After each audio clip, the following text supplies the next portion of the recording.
Пошли. Все вместе. Какие ваши доказательства? They want you to comply. Cancel culture is about canceling. Cocainum. Up yours.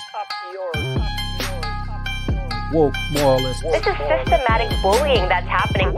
Up yours. And they believe that they can then Woke shut us moralist. up. Not only can you take a load, you can take the ultimate load, and even better than that you find your true calling and destiny in your willingness to take the ultimate load. They seem animalistic is what I mean. No, they're worse than animals. Up yours. The woke mob, they ruin everything. They stopped Woke Ben moralist. Shapiro from going to events and speaking. They stopped Ann Coulter from doing it. I will never surrender even a single inch of ground to a pitchfork mob. You never cave to the mob. We will never bow to the mob. Ever. No matter what. Have it your way, buddy. You sons of bitches. Beta! I did everything right and they indicted me. Do you see the final expression of cancel culture in terrorist groups like?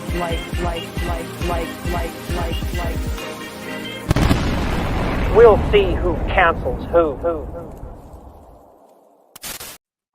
Oh boy. Oh.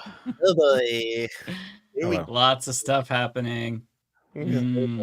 What's happening, guys? I have no idea. I did. Well, did you not watch it? I mean, I saw the clip that you cut of him of Biden introducing Zelensky as President Putin, the brave and strong President Putin. yeah, and after being an hour late, the first question he announced that the new running mate for the ticket is actually Donald Trump because he mistook. He mistook. He called Kamala Harris Vice President Trump. Yeah. Smart move He from called her, Biden, losing Democratic support. So he pulls the last minute Hail Mary, announces Donald Trump will be his running mate. That's really smart, bringing some of those Republican votes. He's a surefire win now. Who's gonna? Mr. President, who's gonna your political future has hung over the NATO summit a little bit this week. Speaker Pelosi made a point of suggesting that your decision on whether to stay in the race was still open. George Clooney and a handful of lawmakers have called on you to step aside. Reuters is reporting tonight that UAW leadership is concerned about your ability to win. UAW just endorsed me, but go ahead. Thank you. My question for you is, how are you incorporating these developments into your decision to stay? And separately, what concerns do you have about Vice President Harris's ability to beat Donald Trump if she were at the top of the ticket?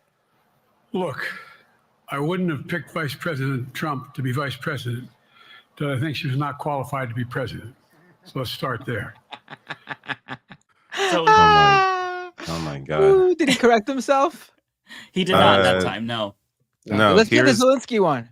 Here's the reaction from from his White House as he was saying this. Apparently, I wouldn't have picked Vice President Trump to be vice president, but I think she was not qualified. Their eyes. Oh my God. He's actually doing. Wait, who's in the middle? Oh, they look so confident. Their souls leaving their body.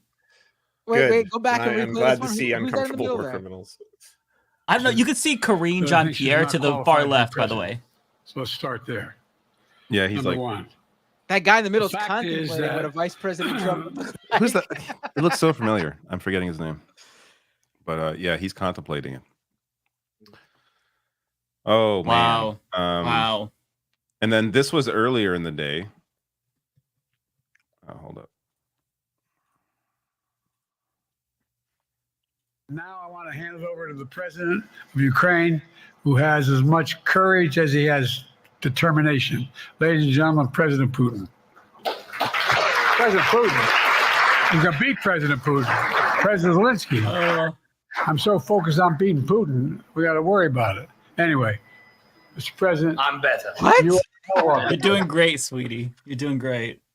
At least that one happens all the time. Come on, That FDR one used to call Stalin Hitler. You know, people introduce people wrong. It's you could say that's a slip of the tongue. Could happen to anybody. Yeah, The problem is this had to be the perfect. Everyone's looking. All the reports have been that the party was looking at this performance. Well, this was before the press conference. This was at the NATO conference. This was separate. Yeah, but I was reading that they were looking at this what he was doing tonight while at NATO to sort of gauge how they feel. Well, everyone is at this point.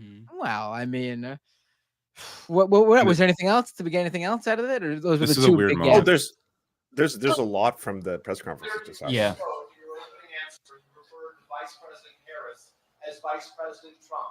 Right now, Donald Trump is using that to mock your age and your memory. How do you combat that criticism from tonight? Listen to him. This concludes tonight's press conference. So I guess he's just saying, like, listen, if you think I'm saying crazy shit, listen to Trump. Yeah, I think is that the bar? That was the very ending after he said he was going to quit like 3 times in a row. He kept being like, all right, no more questions. Oh wait, I have to still get through it. The whole thing was so pre-planned. What they had done is they'd give him a sheet. He had the list of every reporter and what their outlet was from, and he had to ask them one by one, and then they got one question, and then they weren't allowed to ask follow-up questions, and they moved right on to the next person. And it was perfect for a little while. You're like, okay, this weird gamble's kind of playing off, and then very quickly the reporters were reporters. They started saying, okay, I want to ask 3 questions then. The first part, Mr. Biden, the second part, and then they try to jump in. Near the end, they were all just like screaming, trying to ask him questions. Like it devolved pretty quickly from there. Yeah. But clearly the rules, they set rules out at the start of that. Yeah, what I will say is that there were a lot of other moments where he said, I talked to the commander-in-chief, and, then he corrected himself. So there were other gaffes and whatnot. But what I noticed is that at the very beginning, he started off stronger. And throughout the course, little by little, he got worse and worse. And towards the end, we saw like almost debate Biden again, where he was speaking and he was in borderline more incomprehensible. Yeah, he was speaking in fragmented sentences. He kept saying anyway, cutting himself off, and it wasn't good. What I will say is that it's funny. I think that since he wasn't as bad as the debate, this is going to give the Biden dead enders like the ammunition that they need. So the White House, according to ABC News, they said that they talked to the White House and they're saying, oh, he knocked it out of the park. You see, there's an ABC News reporter that said, oh, well, this wasn't great, but it wasn't bad enough to make him drop out. Harry Sisson, you all know that guy, the little DNC Gen Z TikTok dipshit. I saw him today for the first time. I didn't know this was like a guy until I saw him today. Yeah. He looks like he's 12. There's a whole bunch of those guys now. There's like a whole bunch of like pro-Biden Gen Z. You're being paid. I imagine being paid by. Yeah, but he says he's pretty excited about this press conference. He says everybody owes Joe Biden an apology. So I'm sorry, Joe Biden. I guess I stand corrected. Oh my God. I'm sorry, President Biden. You are right. I am taking back anything I said. It's time to go out there and beat Medicare. Let's do it, everyone. I saw someone post this. I think this is a good idea, actually. This might be the only way to do this. What if everybody just started congratulating Biden for his decision to step down? That's actually not bad. Yeah. That might actually work. But obviously it'd have to be the White House doing it. But that would work if his family is a problem. You did it, Joe. You did it. The Kamala moment where we did it, Joe. But it's her just going over to him. You did it, Joe. You did it. Call him brave. Tell him if he's confused, get an AI video of him making this announcement that he's stepping down, and he'd be convinced. Right. He would know the difference. I said that. Yeah. So before the press conference, there were reports that there were possibly dozens of Democrats within the next 48 hours that were going to come out regardless and say that he should step down. Jerry Connolly actually, I think right before it, I believe he said he should step down. If he didn't explicitly say step down, like it was it was a pretty strong statement like Michael Bennett. I don't remember what he said though, so I don't want to say specifically. But yeah, so I think that a lot of Democrats were waiting to see what happened. If he face planted, that would, determine their decision. If he did well, then maybe they would back off. But something kind of shifted over the last 48 hours where you had Democrats like Richie Torres, for example, who originally came out swinging for Biden, all of a sudden saying... Matthew Iglesias, too. Yeah, mighty classy. I know he's not. I know he's not a politician. He's a pundit, but like he's straight up writing Substack articles about how he saw the rabbit bunny. What is it? Illusion. He's like, this was like the rabbit bunny illusion for me. Where he's like, all my life I thought I was seeing the rabbit, but now I'm finally seeing the bunny, and I understand what everyone was talking about. I was like, that's so sad. That is really sad. I was going nuts in like 2020 when everyone kept bringing up Joe Biden's stutter. It was like, we're not talking about a stutter. We're not talking about a stutter. We're not talking about a speech impediment. We're not. I even now in 2024, where the cognitive decline is crystal clear, no question about it. I was even giving him just now the pass on the Zelensky Putin slip of tongue because he noticed right away, and that means that's like that happens to everybody. But as long as you notice and fix it, because that's what typically happens when you misspeak, you quickly fix it. It's that he just goes on rambling, says things that don't make sense, and just doesn't realize what he's saying. But he did that again tonight. Like at one moment, he mixed up China and North Korea, and I was thinking this is pretty frightening because it's gone from like I'm either angry or sad to if he continues on a world stage with a microphone to do things where he's directly calling countries out and saying like we need to pass really hard military limits and sanctions on China. I mean North Korea. Like that these are serious gaffes, right? It's not like if you mess up, Matt, people will make fun of you in your chat. Right, or they'll be like, "Man, of course." Like I Joe Biden needs a live chat. He needs a live chat. Yes, that's what I'm saying. Yes, chatters who watch him talk for 4 hours until 1, 2 in the morning. That's what he needs. He needs them to be brutally honest with him. No, but I mean, it's just like stunning to see this sort of like just all come to fruition. Like they're trying to make excuses about like blaming other people about what it could be. Like, oh, it's just ageism. No, I don't care about Biden's age. His age is a factor because that's the cause of the cognitive decline for Joe Biden. He's getting old. Everyone ages differently. Biden's not aging well. If he was the same age he was and was able to still, function as a politician, then I'd be fine with it. We see functioning older politicians. I might not like their politics, but they're functioning for the most part. For example, Nancy Pelosi functions. You could tell she's a functional human being. One that I like, Bernie Sanders.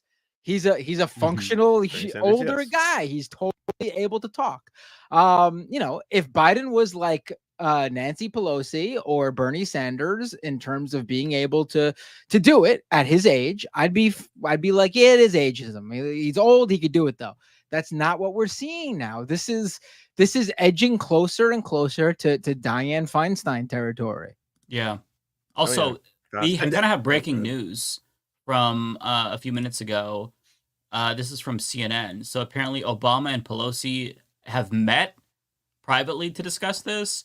The conclusion is that they don't really know what to do. So they're both concerned. Oh, great. He's not going to step down. Yeah, they think he's going to lose, but they don't know what to do, despite knowing they think he's going to lose. This is like parents trying to figure out whether they should put down their kid's dog or not because the dog is very old.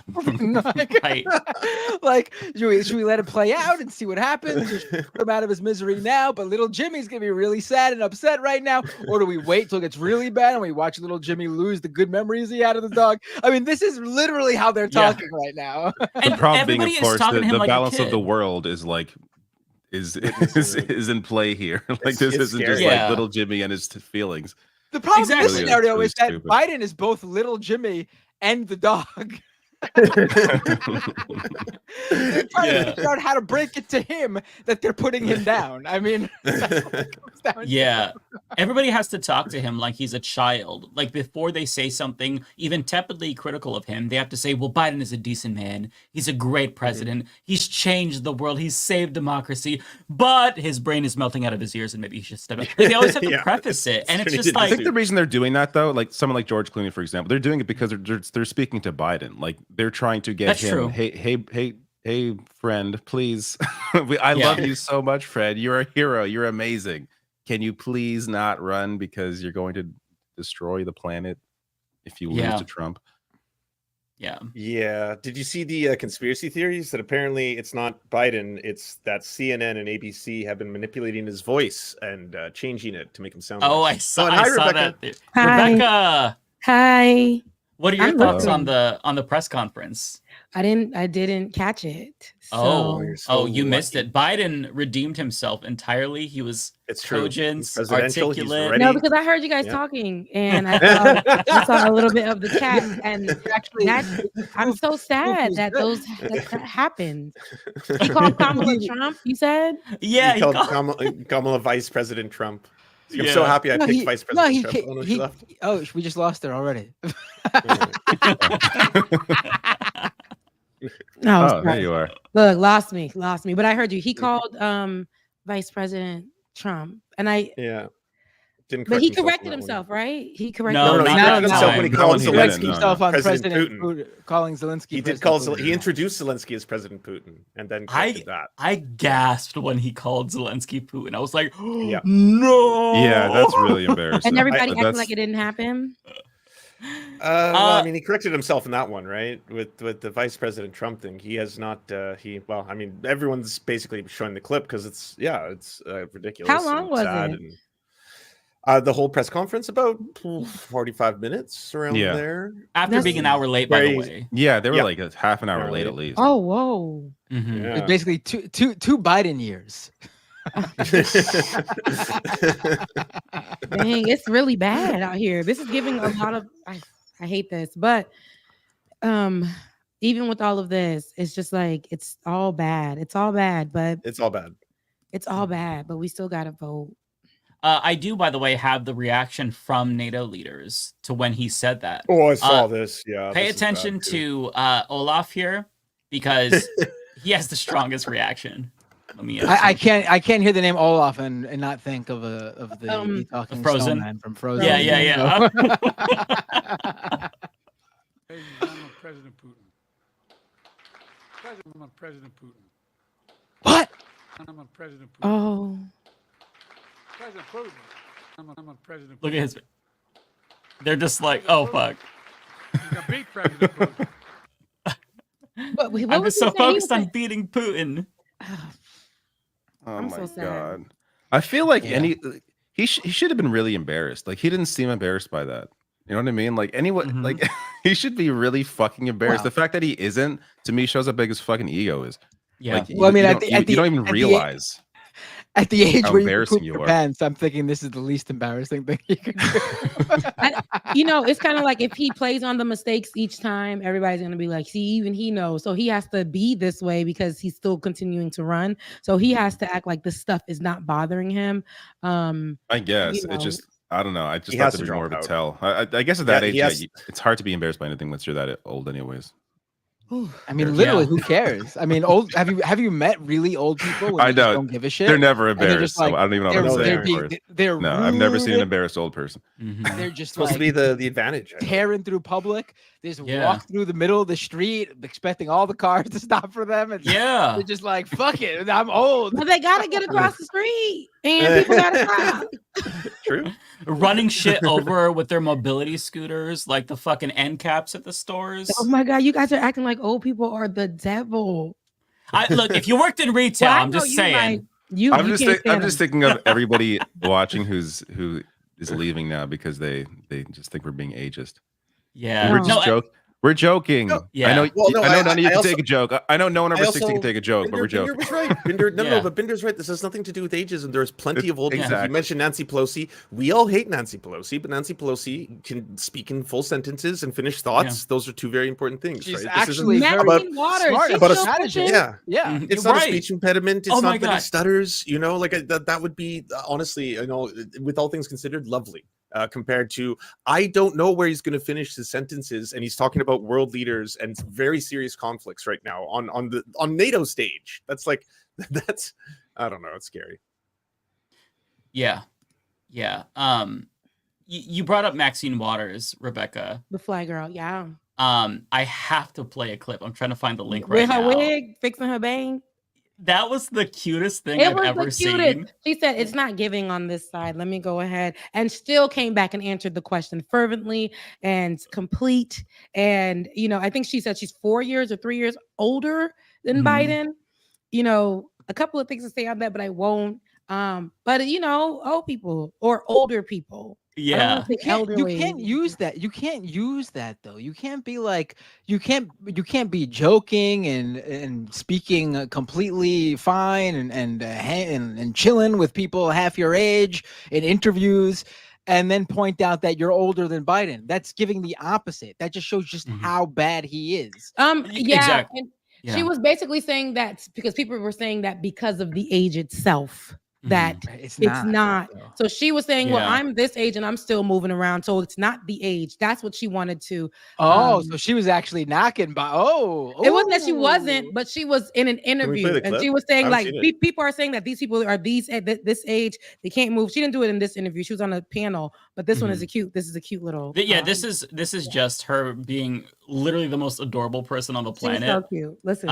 Okay, watch this. They've seen President Biden. They've lived through his presidency. They've also seen former President Trump. They've lived through his presidency. They've heard these arguments about democracy, about the fate of the election. And yet Trump is not only winning, but winning increasingly by a larger margin. So what is the plan among Democrats to change that trajectory? It sounds like you're talking about saying and doing all the same things, but do you believe that something needs to change? I think we need to keep working. They've seen President Biden. She didn't like the bang on the one side. So she didn't. Yeah, I know. Like Maxine Waters probably like 40 years ago would never. But Maxine Waters, like you guys were saying, I will say, because they don't be giving a damn. She's literally on CNN. She's on a live. She's in an interview. She's like, listen, the bang. Do you think she's on camera? Do you think that she thinks she's on camera? That sounds awesome. Maybe she thinks she isn't on camera yet. She's hearing the question. This a million times. She's probably looking at the reflection of herself, and like this is not working for TV right now. Yeah, just so, like I'll be honest, never even considered it was a wig. Oh, that's. I'm being serious. I don't think of these things. Listen, I'm black. I don't think of these things. I can definitely point the wigs out. I know there's a little struggle area for you guys there, but I'm black and I can point the wigs out. And Maxine has been rocking the wigs for a while now in a really great manner. And I think she didn't like the way her bang was done, so she pushed that on the other side. And I mean, I do that on the stream sometimes. You could see me fixing my hair, just like. Oh yeah. But no, she's live on CNN, and usually, those elite type people, they know how to be. But she's an older woman who probably has done CNN a million times, and she's just like, yeah, this is another day, another dollar. I got about 10 more years on my life. Let's go ahead and fix this bang. Like, you know what I'm saying? Like, I got a quiz Matt. Just played in Vancouver. They're fine. I don't know if she's thinking exactly that. Okay, Matt. Anyway, Matt, this is a quiz for you. So, okay, you couldn't tell that was a wig. Let's see. Okay, what is your answer to this? Toupee or no? Absolutely toupee. It's a deep. There's a part that's underneath the bang. That's what the hell? Toupee. No hairline in the front. It's underneath the bang. It's Forget not a toupee. Is that Photoshop? It's not even. No, that's AI. This is all AI. This is AI. This is Photoshop. Yeah, this is the actual toupee he's going with. Because this looks bad. It just looks bad. Yeah. So he wasn't always like that, but he went that way. He's like, no, this toupee is fine. I'm fine going out in public like this. That's the thing I was telling you. Like, I can always spot a wig on no offense to any of you guys, but like a white person, I can always spot a wig because it's super thick on the hairline portion. It's like, black folks try to lay it down, make it look away where it's not wiggy. But that part, if it has a part in it and it's just all of this together, and it's like over, like you can't see where the roots are. It's just like hanging over the bang like this.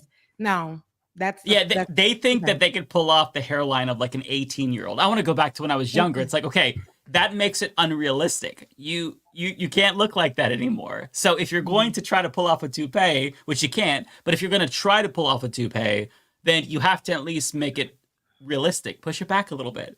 Don't comb it down so much so it looks like, you're trying to hide something. Or, you know what, just be confident. Rock a bald head. It's fine. It happens to all of us. I see people all the time. They used to do the little U and that's fine. The roof is gone. I think the U is not acceptable. Shave it. rock the bald head. But I mean, look, it doesn't, it happens. Male pattern baldness is very common. Listen, I get the struggle. I would not, I don't know what I would kill myself if I lost my hair. You would? I would not rock a bald head. No, I don't know. So what would you do? Would you go get hair I don't know. plugs? I guess I'd Tim Pool it, honestly. I guess I get it. I get it, Tim Pool. I think I don't know what I would do. I don't think anyone has ever looked bad bald, like just shaved. Bald is the thing now, especially if you have a beard. If you have a beard, and all you guys are blessed with that. Yeah, with a beard, yeah. You can rock it. I'm not saying you can't if you don't have a beard for those who, but it does add if you have a good beard. It does when you're bald. It I'm gives thinking of like Stone Cold Steve Austin looks like a badass. Like I'm trying to think who doesn't look good. Looks like a The Rock is fine, but his bald head and good skin. The Rock, he had hair. He looks fine without hair now. I'm trying to think of people who don't look good with like shaved bald. I'm sure they exist, but I can't think of Rick Scott. Oh yeah, but that's like the worst case scenario. Snake, and he is a snake, so it doesn't. Yeah, and he actually might not be human, literally. Like I think he could might possibly actually be an alien. So have I told you the story when I was in Tallahassee and he was governor and I was working at the news station and he came in for an interview and he was so nice, but that was woke. That was he was so nice. That what we knew was that he was the governor and we were interviewing him and he was passing through and it was just so great to meet the governor. And then he was bad then though. Yeah, and I heard about what he did with healthcare, all this other stuff, his history. Yeah. I knew that I found out about that later. These people, they're always nice in person, right? Like that's how they get to where they are because they're able to play people face to face. Like that's why they get their positions. And then I found out how terrible he was, and I just saw him again, and he just started to look more different to me. I'm like, dang, is this the same person? When you're not a good person, I always say this, and this is for men and women. So when you're not a good person, your hairline will start to slip back before it's time. It'll start to slip back. For women, same thing. Your hair will start right here. I have a widow's peak, so it looks crazy, but my daddy. But the people who are not good to people, you will look. Wait, I don't. A little bit. This is very mean. I don't. If you're evil, this is what happens. You're gonna lose your hair. It's also an age I don't think Bernie Sanders is an evil man. I don't think Bernie Sanders is evil. There are many bald people who are not. But he's old. Here I go with the oldness. Even I'm offended by this. Going after people who have lost their hair. This offends me as a guy with hair. This is going to completely blow up Rebecca's. If you're not good, and if you will lose your hair before time, you'll be 20 years old, and now your hairline. Donald Trump has hair. Hey, I was going to say that. Yeah. No, Donald Trump has hair. It's I think he has hair plugs. He's holding on to stuff, and the pieces that's left over. I don't know. I think Donald he has Trump enough real balding. hair. That's why he doesn't flip over. Come on, let's be serious, y'all. He's balding. He does that flip over. I don't know. I don't think Trump will put any effort at all. If he brushes that hair back instead of doing that full little curve, the fact that it curves like this tells me there's something going on here. Hiding a bald spot. That's what I think. Yeah, he's balding, and he probably been that way for a long time because he's been no good to people. Now you got a patch right here. He's still got a lot. He's still got a lot of hair. If you got so much hair that you can cover a bald spot, you got a lot of hair. It's not good. Y'all hairlines is pretty good. See how y'all could just pull it back, pull it to the side, do some things with it. People can see your face sometimes. Sometimes if you want, you could do a little bang because you guys are good people. Evil. But Was Hitler bald? Because I don't think he was.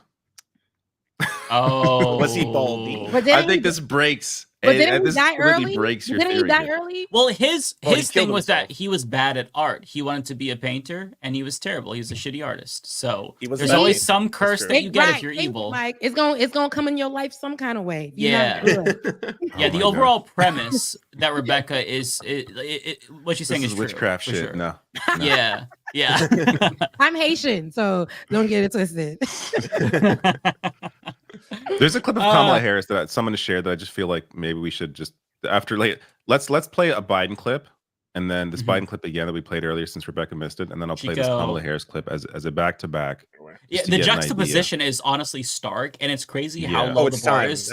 Have we moved on to Mama? I'm fully on board with the K-Hive. The political future has hung over the NATO summit a little bit this week.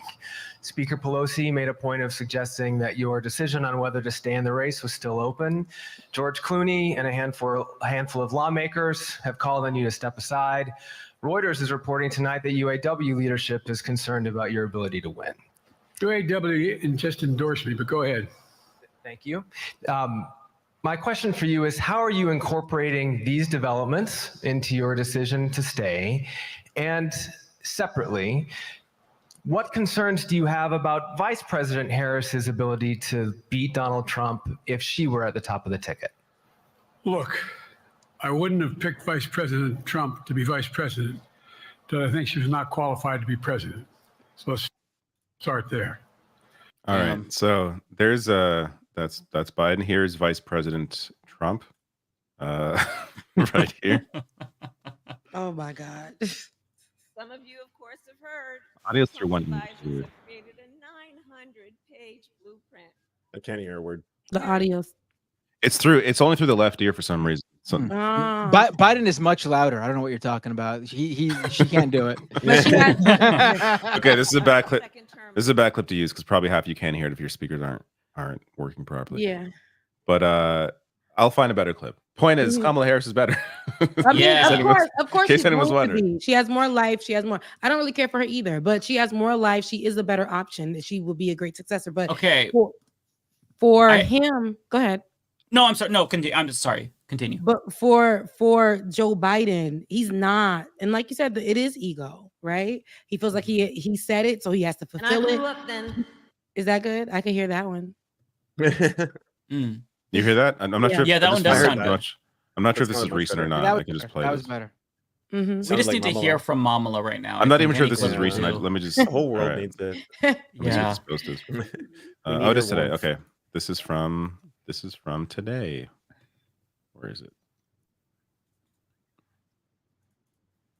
And I grew up then in a community like this one, where the people who were raising us, I look at Devin, I think about my childhood. We grew up in a community of people who, when we were young, they told us literally, you are young, gifted, and Black. They taught us that we could do anything and should never be burdened by the limitations of other people to be able or not be able to see what can be. Oh, she's And trying out a this new is version that of that line. community who Yeah. I understand like this version. Unburdened. and can see what is possible unburdened by what has been. We Fuck yeah. collectively, I know, Bringing it home. were raised and You taught guys are right. to understand we have a duty to serve in the fight for freedom, opportunity, and justice for all. Fuck it is really weird how Biden's situation has really made me like Kamala Harris a lot more than I ever have. Oh, Yeah. ironically, gotta it's focus amazing. on It's a lot of fun to do it, ironically. You gotta focus on what is good or better. in his Exactly. administration. Based on the situation that things are now, like this is what is the best option available because she has access to all the money according to the FEC guidelines, like, in terms of the All the money money, raised by the hundreds of millions. campaign. We need to focus on what can be, unburdened by what has been. Yeah. I completely agree. Somebody said that those are I did not fall out of platitudes. a coconut tree. Yeah. But those platitudes were said so eloquently, beautifully, not a single fuck up. And listen, I'm part of the K-Hive now, so I will harass your family if you talk shit about her. But I'm just saying, I will. I've seen some He'll people dox you. say, I will. I'm not fucking around, okay? That's my queen. No, I'm But- gonna talk shit about her, but I'm also gonna say one Okay, Rebecca. Here's what I'll Wait say. until after Okay? the election. Yeah, You're not alone, Rebecca. I do still see people, to be fair, who are not sold on Kamala. But I found a video that I made that is a lot of people are saying that after watching this, they have a completely different mindset of Kamala. Okay. It cuts through like the psych, and after you see this, what is it? 24 seconds. It's going to change your mind on Kamala. So, 25 chat. seconds, that'll change your life. If you're not sold after this, there's something actually wrong with you. So I'm gonna go ahead and play it. Make sure the volume's up. Okay. You think you just fell out of a coconut tree? Tree? Tree? They not like us. Tree? Tree? You think you just fell out of a coconut tree? She's.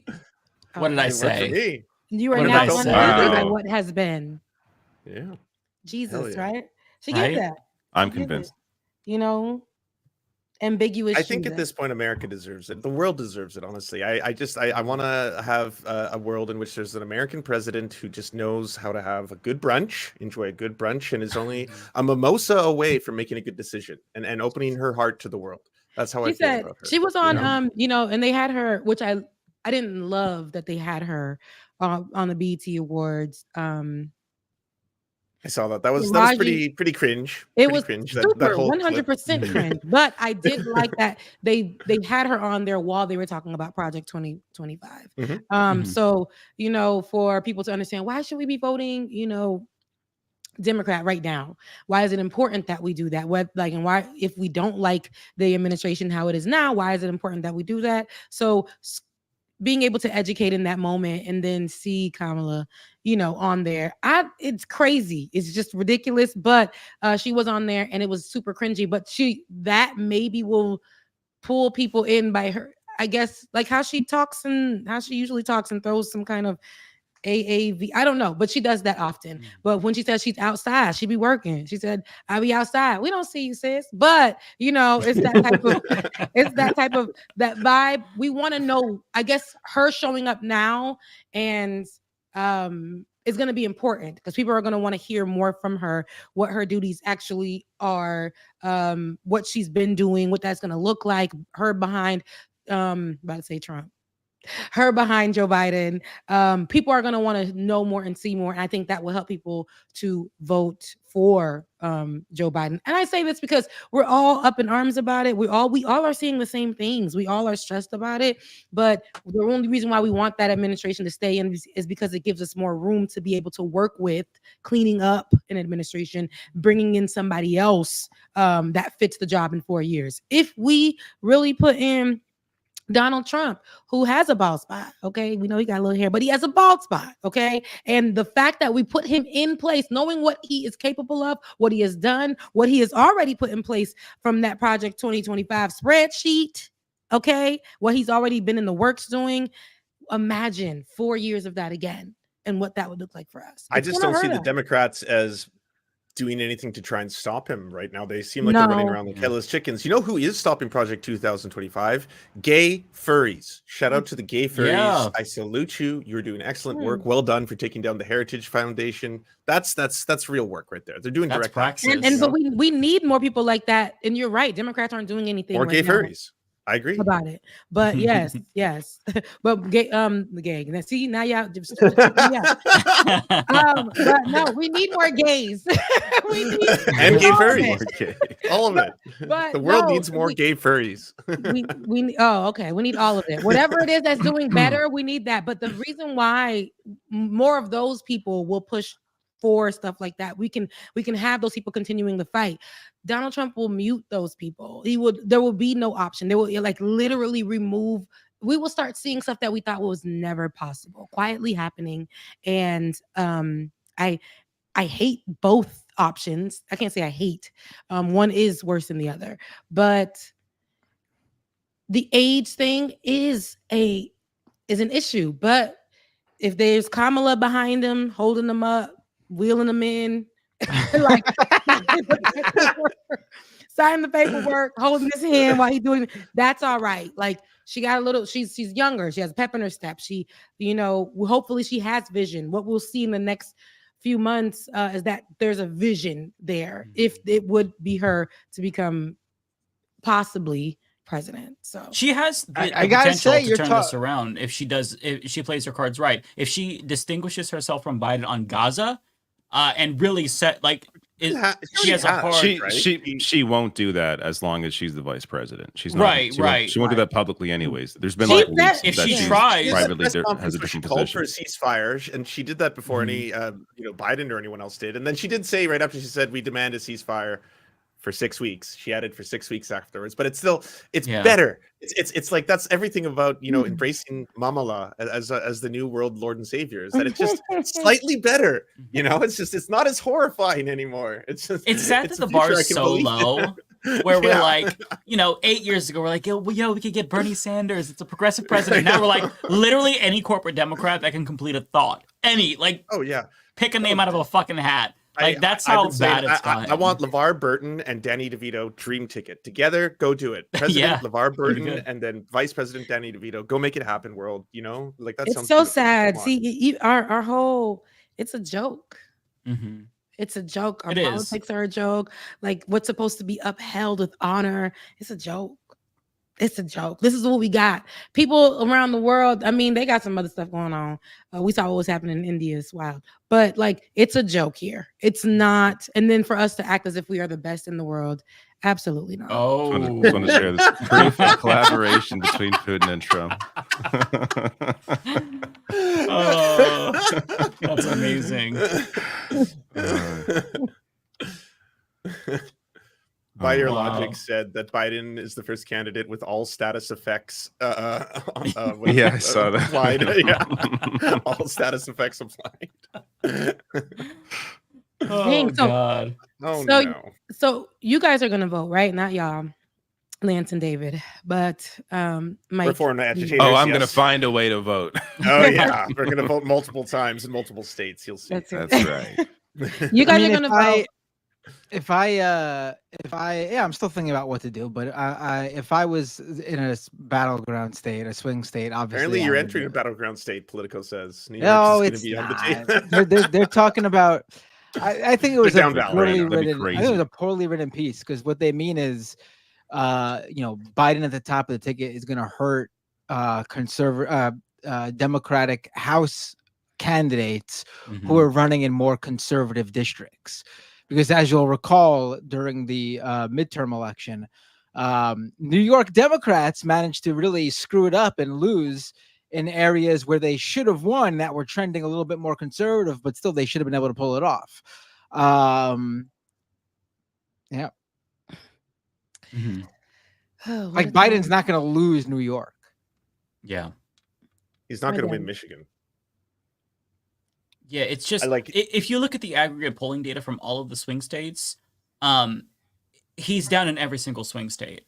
He said in the press conference today that you can't trust the polls and that other polls have shown him ahead. So like you did a great job, Mike, breaking this all down. It's actually David too. Both of you put out a video on this where it's just like everyone keeps saying like all the blue MAGA crowd or sorry, blue anon crowd, like the conspiracy ones where it's like the polls have always been wildly off. And then you're like, but they haven't that much though. Not this much. Yeah. Not like they've been off by 1 percentage point or so. We're talking about you are showing what, like a 9-point deficit in certain swing states that you need to win 9 points. Like that's recently when they've been off, it's been to the detriment of Democrats. Like that, Biden was up by like I don't know a lot higher than what he actually won by in 2020. Hillary Clinton, of course, an obvious one.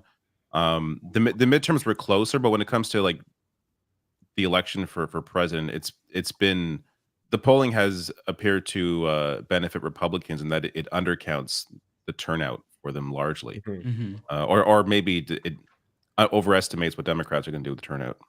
Yeah, exactly. And it like even if the polls were consistently wrong and they over or underrepresented one party, it's the only data point that we have. And I'll concede that you can't ever take one poll and say this is definitely where the country is. Like you look at the aggregate polling data. That's that's how it's always been.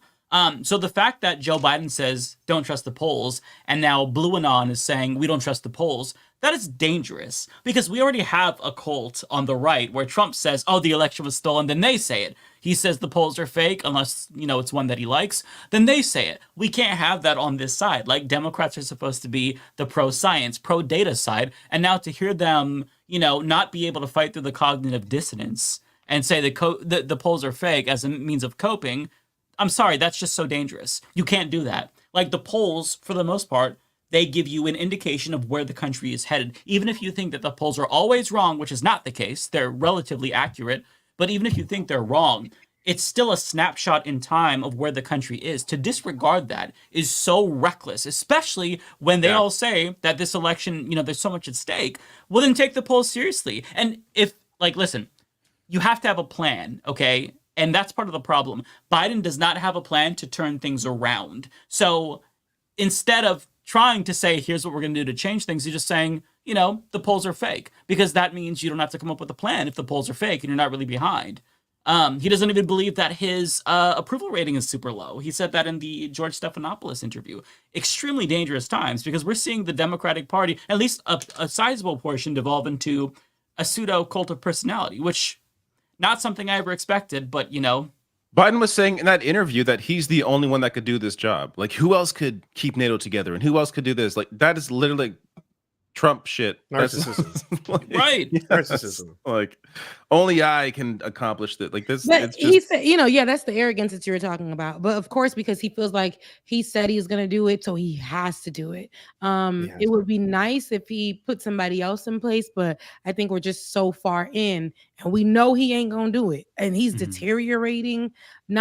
It's not true that they keep saying that he's going to be, if it goes all things according to plan, yes, he's going to be the nominee. He's not yet, though, right? Like, they haven't even had the Democratic National Convention. That one is true. I don't think they had a real primary, in the sense that no one was allowed to run against him outside of independents or that one guy. I can't even remember his name, right? But that you could have an open convention. I know people are saying that historically open conventions have been disasters, especially for the incumbent president, so people don't even want to risk it. But you saw Joe Biden today at his youngest. I want everyone to be clear about that. That's the best he's going to be, right? And then going forward, it's all and downhill.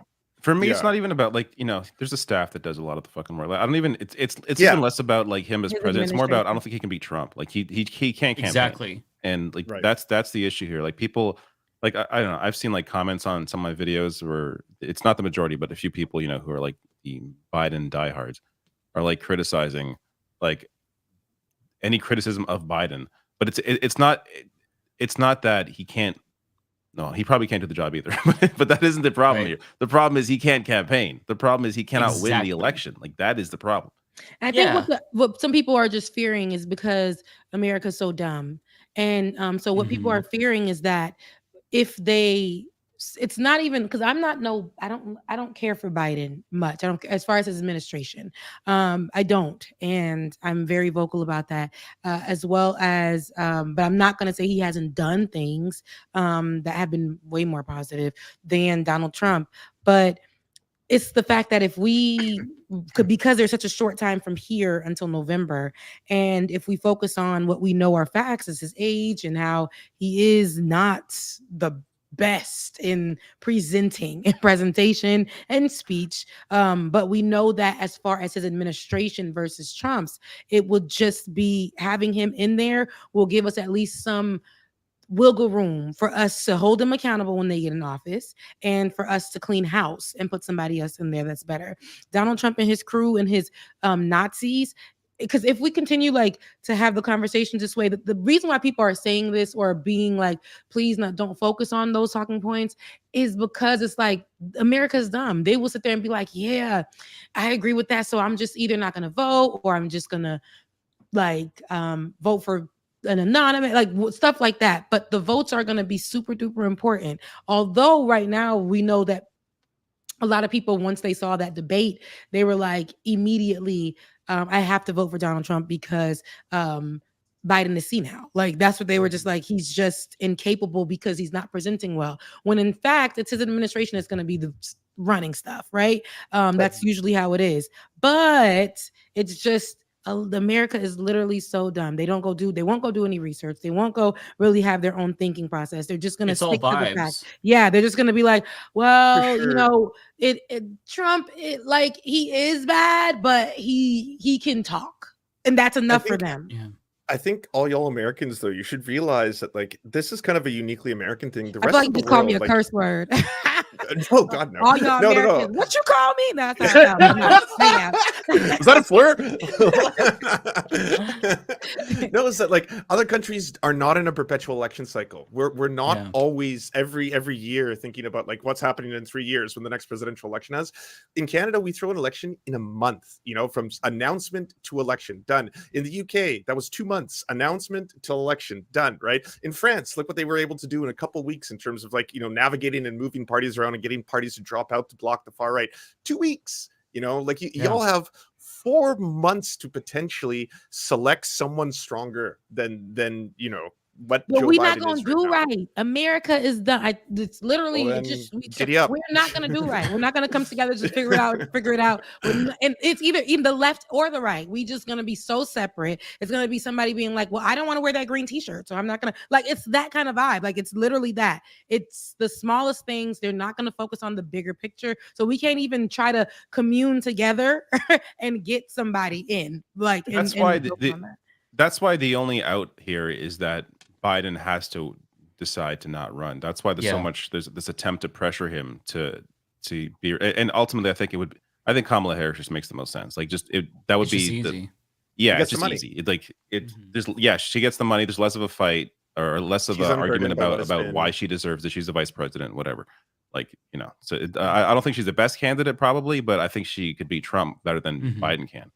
So it just I mean, that it's makes the most also sense. without with the time frame and the timing of this happening, if it did happen, it just makes sense for the vice president to take over the campaign. You piss off the least amount of people, and there's Including already the a delegate. campaign apparatus that she's a part of.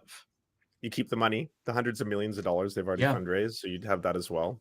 The campaign She's not a offices. convicted felon. She's not in the Epstein files. She has not raped anybody. She doesn't traffic children. All really good points, right? And that's having a woman at the top of the ticket after Roe was overturned, she can speak she could on make it the this whole issue. centerpiece of the campaign. And she's kind of black. She's kind of Asian. She's like, know, and she, it's like a whole thing. It would be great. Kind of black, she's kind of Asian. Yeah. But Both those she went to an HBCU. She's an AKA. All of those things could, and she has some Jamaican in her family. It's relatable to everyone. And then once she's in, we can start holding her ass accountable too. I mean, like, oh, absolutely. Day after the election, I'm going back to Kamala. I'm 100%. It's going to be a lot of Kamala like that. November 6th, I'm leaning hard into it. Like what I said, like, and that's what is important. Do I care for her? No. Like, I would rather, because of what we have, I just cannot imagine what my life would be like politically, health-wise, living-wise. Like what Donald Trump did during his pregnancy. I'm just talking about all things. He can't be pregnant. I'm all over the place. What he did during his presidency. That's even worse than what Biden said. God, I know. He's not running for president. Don't worry. My mama said when you talk about people and it start happening to you, don't be looking crazy. No. Yeah, his presidency under Donald, it was the worst. It was the worst, especially for Black folks, especially for Black migrants. It was nasty work in this country. And we saw an influx of a lot of, like, it was terrible. And he did so many things under the guise of helping America. And that's how we got Make America Great Again, of course. And a lot of our doctors and lawyers, mailmen, all of those people, male women, people that we thought were like white and allies, they were just like, you know what? I don't even need to wear my KKK robe. I don't even need to be in secret anymore. I'm just going to be racist, and I don't want Black people any longer at my practice, or I will not represent you anymore because you're Black. Like, it's okay. Donald Trump makes it okay for me to jump the fence at the Capitol and attack folks and blame it on Black Lives Matter. He makes it okay for me to look at Haitians and Nigerians and all other people, Mexicans, and he called them shithole countries. Yeah, called Haiti a shithole country, called Nigeria a shithole country. Threw paper towels at people in Puerto Rico, which is U.S. territory. Threw paper towels at them after they Muslim majority countries, that exactly, and a lot of racism. You see, lots of it, and I can't imagine that. And mass murders under people being like, I'm doing this so that we can maintain, very Hitler, we can maintain our Aryan race type stuff. Like, I can't see that. Now he's talking about poisoning the blood of the nation. Like, that's that's a quote from Mein Kampf. And he lies. Then you want a president? Okay, all of these people who represent America, I mean, in politics all around the world, they lie. Of course, they lie. They run off of certain things that they say, policies that they say they're going to stand behind. Of course, they get an office, they either can't maintain it or they just don't do it. But Donald Trump he lies. The man lies. There's no truth in him. He sat there in that debate and there was just lies, but they just went again off of vibes. He's funny, right? He likes funny. to make Biden's becoming funny now, though. He was funny Yeah. today. Yeah. Kamala is it's funny. funny and like I feel really bad for him kind of way.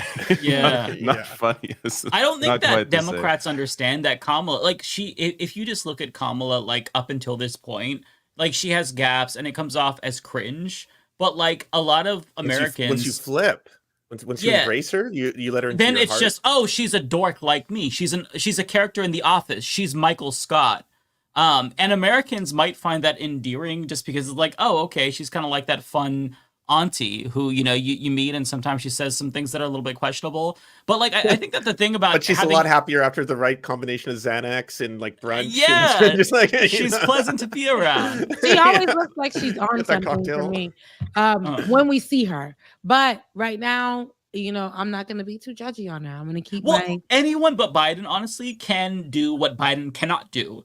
And that is they can, now, I'm not saying they guarantee, they can reverse this demoralizing effect. Like, the biggest problem right now is turnout. Biden's numbers are down because turnout is going to be low. He's lost young voters. He's lost Muslim voters. And now he's losing independent voters because of the cognitive decline issue. So if you can't reverse that and get people out, you just aren't going to be able to win this election. So if you have somebody who's new, who can kind of like change the tone, that alone might breathe new life into this campaign. Like, it's not a guarantee. Like, if you replace, Biden with Kamala, she could still lose. If you pick some random governor, they could still lose. We might just be fucked, and Trump might just be like an inevitability at this point. But it's either like a near certain loss with Biden or the possibility of turning things around with anybody else.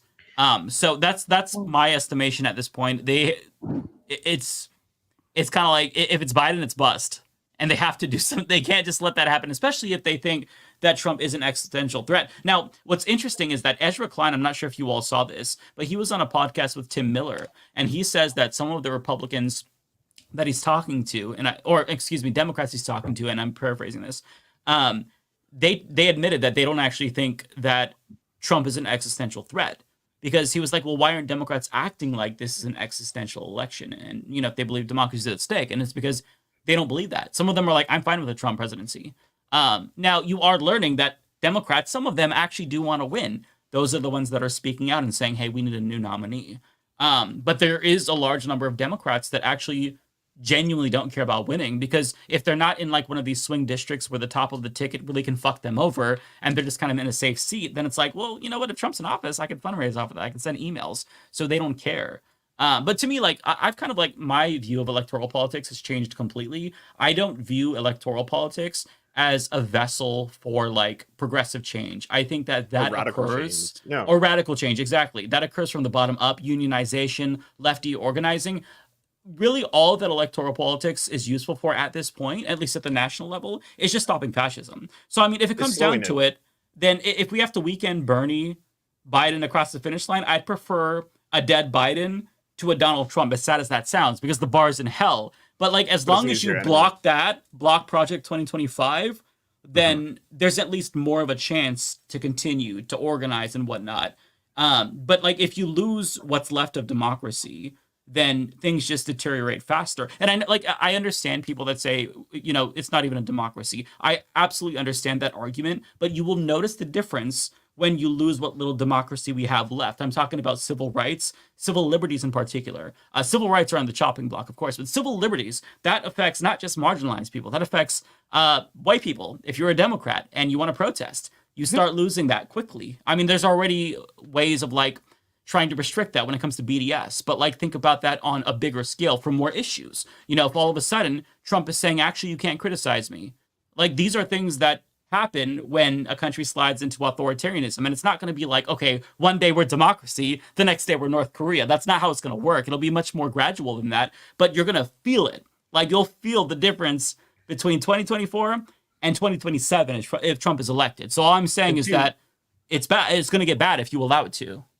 To your point too, is that like I was speaking to these activists, and some of them were indigenous people who lived on reservations, and I was trying to explain to them about the U.S. election. We were having a conversation about it, and they were trying to tell me, they're like, I understand for some, especially white, Americans, it must feel like something bad is about to happen, but they're like, we've been living for years in abject poverty. We don't have clean drinking water. Our children are taken away from us all the time by child care protection services. So we already live in a very, very dystopian future. So this is what you're witnessing in the US is you're starting to see people, the middle class, the middle to lower class, people who are poor, they're also having their rights eroded before their very eyes by this problem, right? And it's like you're saying you should pick your enemy. That's what you're doing essentially, right? Like you're not, there's not going to be like, you know, what is Biden really doing for, say, Black Americans? What is Biden really doing for Indigenous Americans? What is Biden doing for, like, you know, I used to be able to say he was doing stuff for LGBTQ plus Americans, but now it seems, you know, just like the UK, they're willing to throw trans people under the bus at the last minute as you're getting closer to an election cycle, right? So it's more like like you said, he's a better enemy to have than Donald Trump. That's the way I see it. Yeah, and he's done more for all the communities named the minority communities, the marginalized communities. Let me get it right. I'm tired. But he's done more for the communities, Joe Biden, than Donald Trump at all. Donald Trump, actually, all of these marginalized minority communities, he's actually called them the enemy. He called them the problem for in the debates. In his presidency, he made it seem like every issue that happened were because of marginalized people. Children are dying because LGBTQIA plus exist, right? Drag queens were the issue.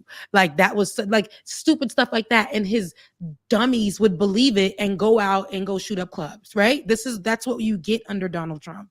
And with Joe Biden, he drops the ball. Sometimes he's quiet on issues. Sometimes he doesn't speak out on when he should. Sometimes he stays on the wrong side of things. We have seen this, but I would rather know that we're more safe under him for another 4 years and we can start calling his mess as well. While we clean house and get over that, like put somebody in that really makes sense. We dropped the ball. This is what that is. We need to look at this as we dropped the damn ball. We don't have a good candidate.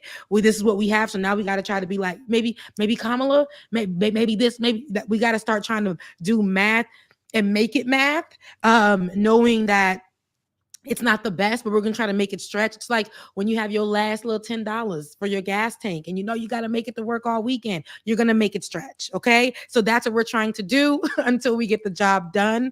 And I know that my thing is every time I get online, and especially in spaces that are primarily predominantly Black, and those online spaces where the people aren't educating themselves, and the page itself will post up Joe Biden and against Donald Trump, and everybody's like, that's why I'm voting for Trump. That's why I'm voting for Trump. That's why I'm voting for Trump. Without none of them are doing their due diligence. And then their favorite artists are out there pushing the stupidest rhetoric. He gave me money when he was president, Donald Trump. He, put money in my pocket when he was president. He got some homies out. He's a felon, so I could relate, but he's never seen behind bars like your family members have. And he hasn't brought your family members out. He let out celebrities, and he made sure to carry out execution of 5 Black people in his transition out of presidency to make sure those things were. So this is what I'm talking about. Donald Trump ain't no good. That Project 2025, the things that he's denying that he is doing has already taken place. Has already taken place with his colleagues, his friends, all of them that have signed off for Project 2025. A lot of the things that he's saying that he ain't got nothing to do with, just like he said he had nothing to do with January 6th when everybody was screaming out Donald Trump. Trump, they love him. MAGA, when he stated that he had nothing to do with the election interference, when everybody till this day, when you go down to Palm Beach, for 4 years straight, they've been saying that Donald Trump won the election. They stay on the bridge. They never missed a day with their dumbass flags on that bridge. They're very dangerous. So people, that's like whatever little chance I can get. And I know I sound crazy doing it, but it's like, I just want people to know, and especially for Black people, we really hate to say it, because if I had it my way in a world that if I didn't vote and we would still get a change, I would not vote. But it's not going to help, especially for Black people, because our ancestors worked 1,000 jobs to even get us to the day where we can be able to vote here. So just to not vote is not the best option.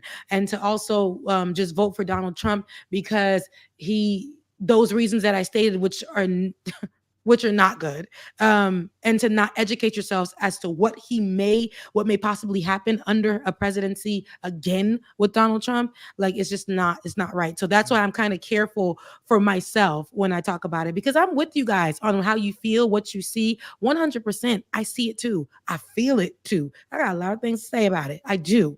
But right now it's cutting too close to November. And I want people to not be discouraged in voting for the smallest things. Like, and it's not small, let me be clear, but for when it comes to Donald Trump, for the smallest things about, him having having a record, him with the gold shoes, him, going to a barbershop in Atlanta, not actually appearing there, but they're saying that he's for Black people. Like, those things are not real. It is character, like actually animation. It ain't real. He's acting so that when he gets there, he will let out all of the racism, all of the, the division, putting us back more, taking away more of our rights. We're going to see that. We are going to see that. It's going to be tough. It's going to be tough. So I'm just saying, if we can just give it a little bit of chance to work with what we got right now, where we can start moving some You're things saying around. you embrace Mamala now?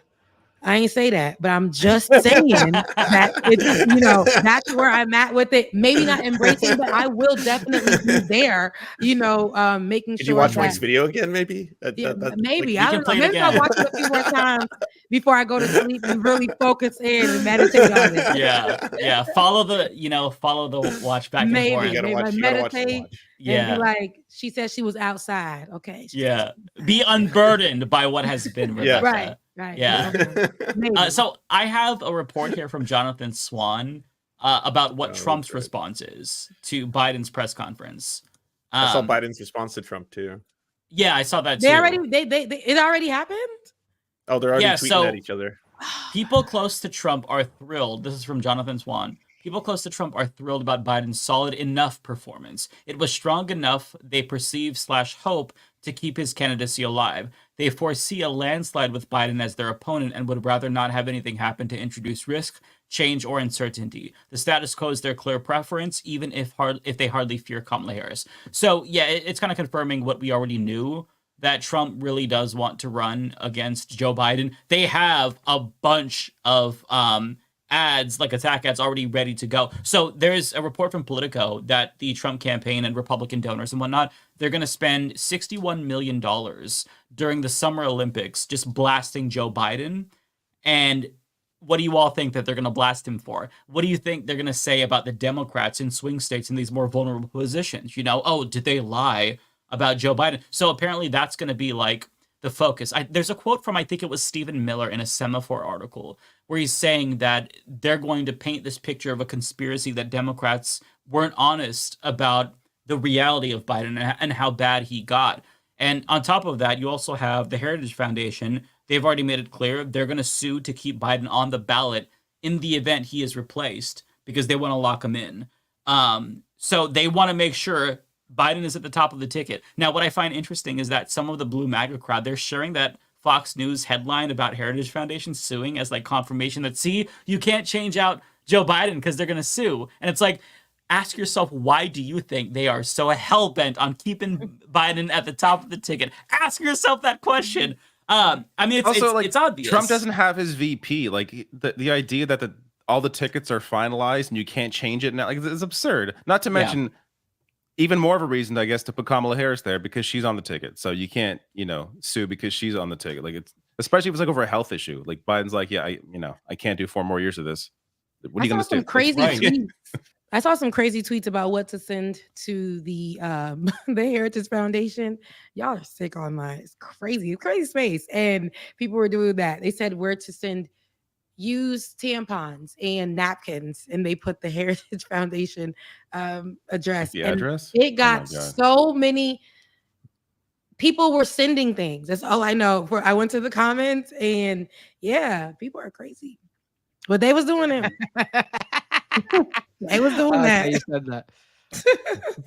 So yeah, like these are Trump's biggest allies right here. This is Trump criticizing George Clooney after his op-ed. What does Clooney know about anything? Trump slams fake movie actor.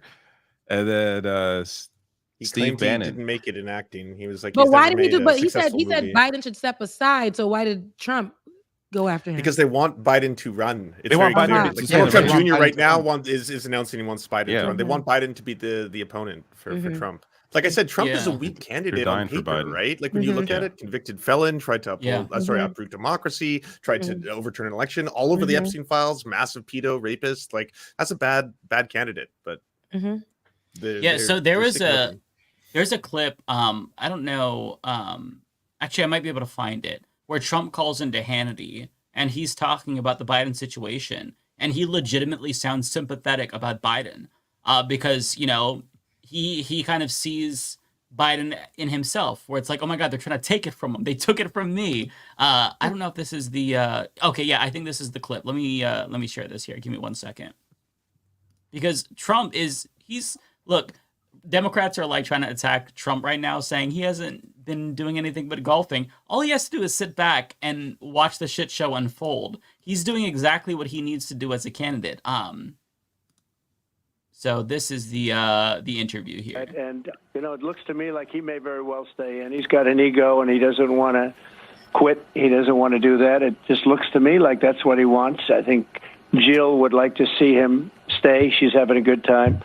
I notice she really seems to be having a good time, and I'm hearing that Hunter is calling the shots.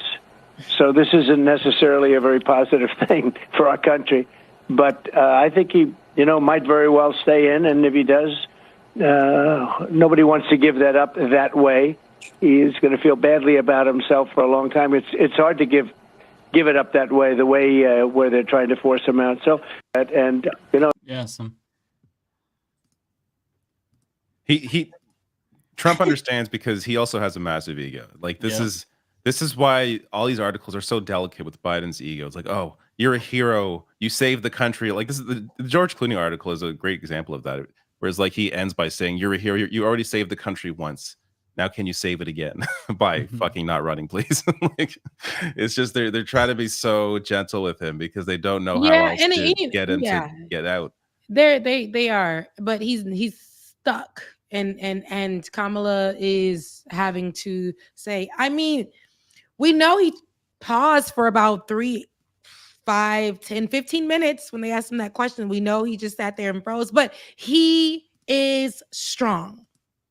He's strong. Girl, like I understand that she has to do that because she has to do that as the vice president. She's not gonna be like, he was garbage. God, leave. No, she can't. Let me get in there, please. She did kind of say it wasn't his best. It wasn't his best. And I was like, she also has to live in reality. She said something like that at the beginning of the answer, but then she went on to defend. And then she went on to say, yeah, she did. But she had to say that too. But I just think, she has to stick to that because she is the vice president. But there are other people who we have seen who have been vocal about calling him out about, or the administration itself, about ceasefire, right? They're being real delicate about how they speak about Joe Biden as well. I think it's because they know they would not help the situation. Like exactly. They don't want to polarize this earlier into a left-right thing. Yeah. Because then that, if anything, that helps Biden. Like this is at least this is my theory. Like obviously it would be, it would feel nice to hear people that we support, like people like, I don't know, like Bernie Sanders or AOC tell Biden to get out. But I don't think it would actually be functionally the right thing to do. It wouldn't help. I don't think that would help them. No, I don't think it would help at all. So that's what I'm saying. I think they're getting blamed no matter what, though. I don't see the advantage in praising Biden either, right? I would just say quiet. They don't have to say anything. That's the thing. Why go out on a limb for him? The press are asking them questions. They're going to have to answer. They always ask them questions. It's like they're like TMZ. They're not going to run away from the questions. That's they can just be like, oh well, if he's the nominee, then he's the nominee. That's it. You don't have to be like he's the greatest president in our lifetime. He's done so many incredible things for the American people. I haven't seen that though. Like the answer is like the AOC's answer. People AOC be like, oh, she was like lavishing. Like the answer I saw was she went immediately to criticizing Trump and how disastrous Trump is. She went from saying this matter is concluded or this matter is finished or concluded or whatever. And he's he said he's the nominee. He's the nominee. Trump is a disaster. He's like she went right to Trump. She wasn't like lavishing. I just didn't like that Biden. She's like, I spoke to him and the matter is closed. Where it's like, no, you don't get to just shut down the conversation. Like Trump is an existential threat. You've said that yourself. So the people who say, I fear that the president can't beat Trump, you can't just say, shut the fuck up to them. Like, here's what bothers me about I don't think she's saying that, though. I think she's saying, I cannot tell you that I want him out, because if I do that, he's definitely not going to get out. It's not going to help, because people No, are I think you're right. He's going to turn into like a left-right thing. Oh, look, they're coming after me. Bernie Sanders, AOC, they're trying to get, like, that's I think you're absolutely not right. even just like the media, like the media fucking hates these people, right? They hate AOC, they hate Bernie. It's a consistent thing. I don't think it benefits the best way for Biden to get out, or the best way to pressure him out, is for his own people, his own allies to do it. Like the people that are already opposed to him vocally on issues and other issues, I don't think it helps to move the conversation.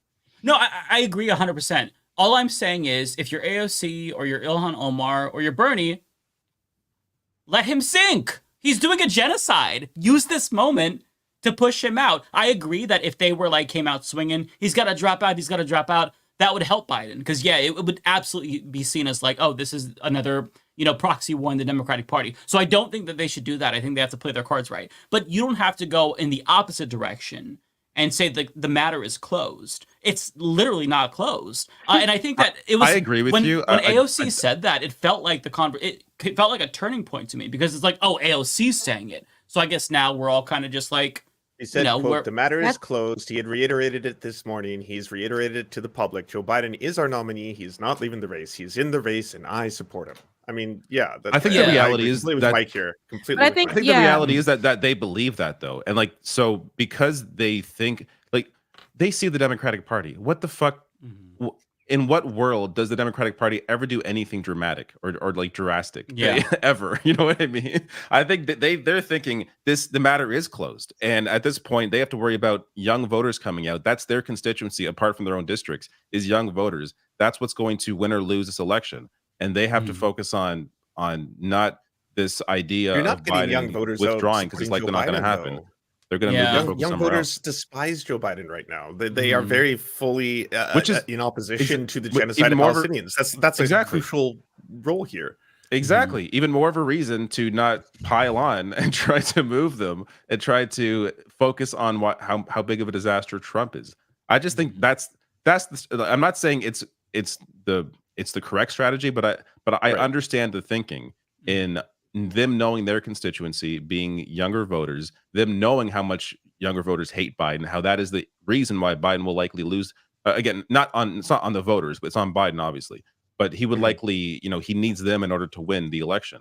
So they're going to focus on just not even propping Biden up as much as focusing on how dangerous Trump is as a way to try and activate their base. I just wish they took the goofy approach that Pramila Jayapal took. Her approach was so spineless, but what progressives should be doing. She said, they asked Pramila Jayapal, will you support Biden as the nominee? And she said, I'll support him as the nominee until he's no longer the nominee. Waffle on it. You don't have to really draw a line in the sand and say, I'm on Team Biden right now. That's what really bothered me, because it's this is a chance to literally turn things around.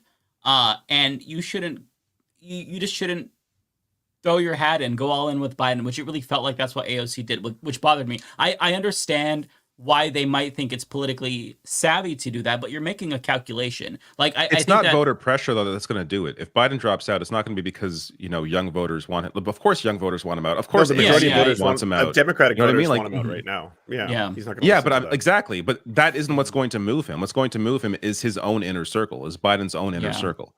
So I just think we convince him that he's already stepped down. I agree with that original plan. That is the best plan, honestly. we all gotta pretend that he's already stepped down. They do an intervention. He enters the room. They all start clapping. You're so brave, Mr. President. You're so brave. So best president in our lifetime. You saved the country twice now. Wow. They have a bust of Biden on the desk. We made this for you, sir. The real issue, I think, is Jill Biden and Hunter Biden. Out of anything, I think they are the issue. How do you move them? It's the real question. All the defending I did of Hunter. How could he do me dirty like this? Maybe it's convince Hunter that Biden's going to lose, Trump is going to win, and you will be focused on even more. You will be thrown in jail. They will come after you. I don't know. There has to be. I'm sure there's some reason or some way to convince Hunter and Jill to push Biden in the right direction, because they have to be the biggest, influences here. Yeah. Well, part of the problem with Biden being so close to Hunter right now is Trump already kind of like gave away the attacks that he's going to do. Like, yes, Trump being a felon, that is a huge liability. But if he can get swing voters to think that, well, this felon, Hunter Biden, he's calling the shots right now. Biden's not all there. And his felon son, so it's felon or felon. If he can kind of like eliminate that or cancel it out, then that's a huge advantage to him. So like, I feel like there's only negatives with going for Joe Biden. The only positive is the incumbency advantage. But nowadays, that's not the case. Like, it's a polarized time, and there's a lot of voters that are kind of like in the mushy middle. And it's like, okay, well, how do I feel personally? Well, I'm not doing better personally, so I'm going to blame the president. So it just, I just feel like it's so stupid to continue rolling with Biden. And I'm glad that at least privately we hear Democrats say, yeah, he's going to lose. But if you genuinely believe that, like these reports about them throwing themselves on the floor and crying and saying, I wish I was more brave. If you genuinely believe that, shut up or speak up. Like, I don't want to hear about you crying and you're holding each other. Shut the fuck up. If you have a position or, power, listen, you all can do a big fucking Zoom call. Say, hey, why don't we all at the same time? He can't cancel us all. Let's all come together. And I can't believe I'm saying this, but going to Trump's point, I think don't do it, David. Don't do it, David. Public pressure isn't necessarily what's going to work on someone like Biden, because not public. We have to pressure put our heads in the minds of people with like massive fucking egos who this is a power play trying to take me down. I don't think so. Like, if anything, it's going to activate him even more. Get your malarkey out of here. That's why it has to be like internal. I think that's part of the reason why they're so afraid. If they let's say, I don't know, let's say a majority of Democratic senators in the House came out to say he has to drop out, would that move him? I would hope it would. It might not, but I don't think it would. No, I doubt it. I would hope it would, but if anything, I don't think it would. And that puts Democrats in even a worse position going into the election with someone that you've vocally been against, who they do not want to be the candidate. And now he's definitely the candidate. And now they're all fucked, and he's taking the whole party down with him, which is apparent. There's some reports saying that was kind of like Biden's thinking, is like, if you're going to take me down, I'm taking you down. Like that. So like this, he's a fucking egomaniac. Like that's crazy, but I don't think it's that. I don't think it's that. I don't want to think it's that far, but I do think that he got that. I know what's best. I've done this, been here, which is true. He has the expertise when it's between him and Donald Trump. Yet he's just, he do. Okay, we got a year's in. All right, he's been working in American politics, and Trump been working the streets of New York long time, right? Well, so this is as a businessman, dirty businessman, but and so like I get that, but he's done his time, he's done his job, I feel like all that stuff is done, but that ego that you're talking about, David, I agree, is just more so he feels like, I know what's best. I said I'm gonna do it, and just watch me do it. Not necessarily that he's gonna take. If y'all take me down, then I'm taking all y'all down. Everybody that came with me, y'all going down too. None of y'all can run again. None of y'all can't do nothing. No, I don't think that he's on that vibe. But that's a way to look at it. But I don't think he's like that. I wouldn't. He's then why the fuck isn't he dropping out? Then why the fuck isn't he out? Like I think you're wrong, Rebecca. Ego. You know, old people in your life, and exactly the ego. That's what it is. It's the ego. I don't think that's evil. If he would be like, I'm gonna do this, he is evil. Is it really that question? Biden is so far has been excusing a genocide for 10 months. I think he's perfectly fine with being evil. Like I don't. I know. I don't think that's really an issue for him. I'm not making excuses for him, but I think that he really just wants to stick it out because he said he can beat Trump. So he feels like. Oh, he also said if he loses, that it's about the friends you made along the way. That was he did the goodest job. Like, as long as I did the goodest of jobs, at least I did the goodest job I could. Yeah. When I go into the blender, I'll be thinking, well, at least Biden did the goodest job. Thank you for trying. Which, this is shit that a lot of politicians. This is how a lot of politicians operate. Is they think about themselves, but they're normally smart enough to not give that answer. Like a better politician would be thinking that, but they're not going to be giving that answer. The answer they would give an answer about like it would be disastrous under Trump. That's why I'd never forgive myself, but I know I'm gonna win, which is why I'm sticking to this race. Yeah, something like some that. Bullshit answer. Like, not like, oh, at least I gave them my goodest job. Like, get the fuck out of here. Agreed. Yeah, like what is this fucking like? You're attempting a boss fight in Dark Souls. Like, what the fuck are we talking? You're talking about the presidency. Come on, man. Project. Come on, man. Listen, Biden can shut down all these questions about his mental competency if he plays the Elden Ring DLC and at least gets to the Mesmer boss. If he can do that and defeat that boss, he has my vote. Full stop. He won't do it though because he can't. It's not gonna happen. So that's definitely not happening. Kamala Harris probably couldn't either though, so I guess she can't get your vote either. I think that if you give her the right build, give her a strength and dexterity build, I think she could do it. She needs a little bit of practice. I think she could do it. Xanax, +2 mimosa, she'd be set. Yep. Just give her the dance pad. She could be the dance pad. On the Xanax. By the way, as we film this, so I'm watching. Like, I'll refresh every once in a while. Like 10 minutes ago, there was the 16th House Democrat calling him to drop out. Now we just have the 17th. So the numbers are ticking up, and the reports about this drip, and the amount of people expanding, it seems like it's coming to fruition. Again, as David was saying, like even if half calling him to resign, that might not move the needle. Again, I think that it is going to come down to his inner circle and his wife and Hunter Biden, and I think they've locked us in. At this point, I don't know what's going to happen, but either way, it's pretty shocking, regardless of what happens. Like if they replace him, that's really shocking because we haven't seen anything like that. If they don't replace him, that's fucking shocking because he's headed for like almost certain defeat. So like either way, it's going to be a very entertaining 4 months. I wish that like we were watching the movie about this and not experiencing it. But, there's going to be content. So, we'll be entertained, to say the least. This season of America is wild. Absolutely wild. America, what are y'all doing? You thought season 2 in 2016 was crazy. Wild. This is the worst. This is terrible. But I like positive content. I don't like fucking depressing shit. No, it's depressing. I'm not motivated by like depressing news. No, me neither. And I chose the wrong fucking profession, clearly. Same. Yeah. We have to live it. I don't know what's happening in Canada, but we have to live this. Everything sucks. It's not good here. I mean, it's, I wouldn't say it's bad right now. I wouldn't say the only difference is we haven't bad, called the election.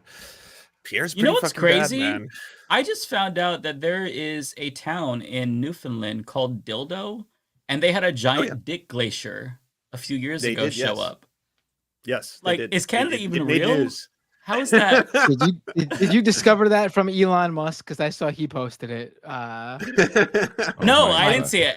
Oh, the fact that he posted it makes me sad. I should be the Prime it Minister of Canada. If we had a real country, we would have elected. We would have elected. This is why I can't be the president. Because I'm to speak too. All right. Yes, it happens to everybody. Lance hears about on the world stage. Lance hears about a giant dildo and immediately goes to I know. And I'm like, a city called Dildo. Freudian Is the slip. city called Dildo? Like, is there an accent?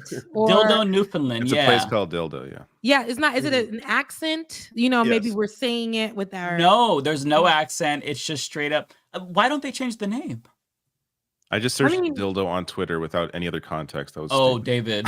Put it on screen, David. Don't be a coward. Don't turn off safe search. It's gonna be together before.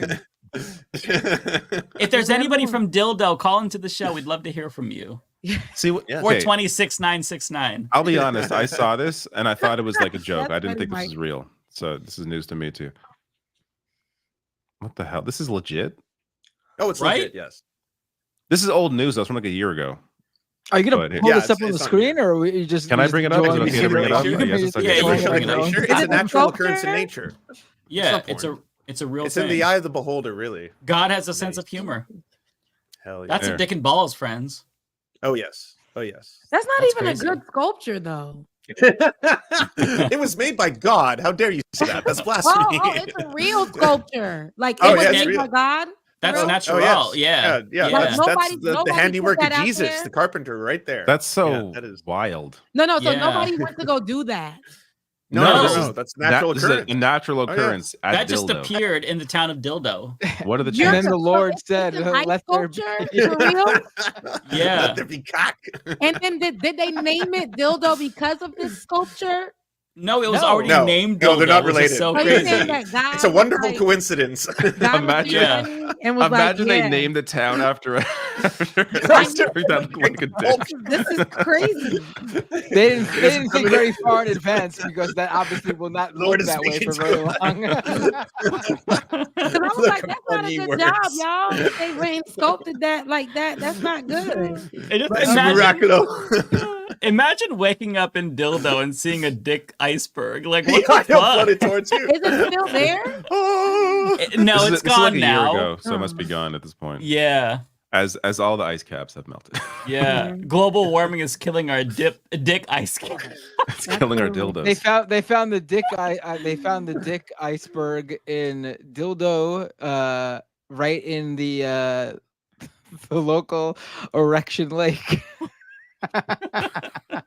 And that's a girthy boy too. God damn. You guys are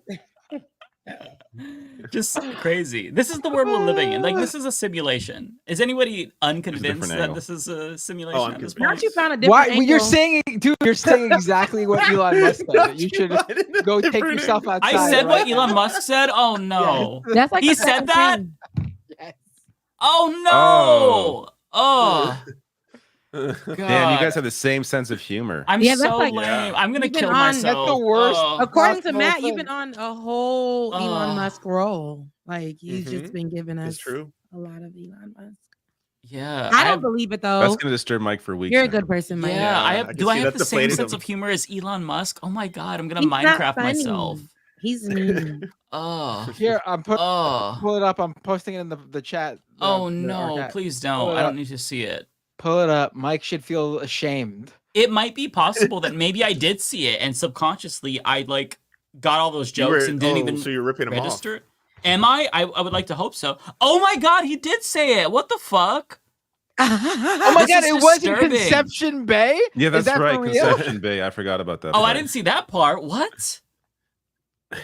It's too bizarre. It's Too many called coincidences here. Conception Bay. No, y'all playing with me. Oh my god. Oh my god. What the fuck is going What on? a weird story. And the fact that it's a year old is perfect Elon Musk too. Yeah. Just, like this is not a new thing, Elon. Not that any of us remembered anyways. Well, you know what's a year old or about to be or might be already? Me on the show. I was just thinking, I'm like, damn, I just Is it remembered. already? Yeah. Wow. It was just last year Hey, around this play time. celebration sound effects on the board and music, and drop the confetti thing. There we go. What is that? That's the graduation sound. That's the Canadian national anthem. That's the Canadian national Wow. anthem for you there. That's how y'all sound, man. Yeah, I it's actually terrible. got to experience the Canadian Deeply national anthem live last week. Well, I was going I to say went you're to going the- watching hockey, right? No, I went to see NYCFC. They were playing CF Montreal MLS. They were yeah, so I got to witness New York as usual destroy Canada. I think it was 2-0. Yeah, so It's Montreal. I don't fucking care what. As long as it wasn't the Toronto FC, then it's all good. Does hey, but you Dildo have a got team? to get up to Canada, making it 2 games further in the Copa America than the US. I mean, Canada. Final Four for Canada and Copa is fucking crazy. That is crazy. It's That is wild. crazy. When you look at the North American teams that could have made it, USA, Mexico, Canada, you don't think Canada. No, you don't. We're getting better though. Somebody thought you really gave a real phone number, Mike. Oh, really? They're like, Oh, oh, wow. snap, they're taking calls. Sorry, it wasn't real. He said 420 69 69. You all thought that was real. No, Come there's on. no way someone thought that was real. Oh my god. No, maybe Oh, it's now the- that I think of it, that sounds like an Elon Musk joke. Like, do I have Yeah. to like reprogram my sense of Does sound humor? like an Elon I'm Musk. really questioning my own like self now. This is Yeah, disturbing. Monica, it's not a real number. I don't know if you're being. She said, "Oh snap!" Like they taking calls. Oh snap! They're taking calls now.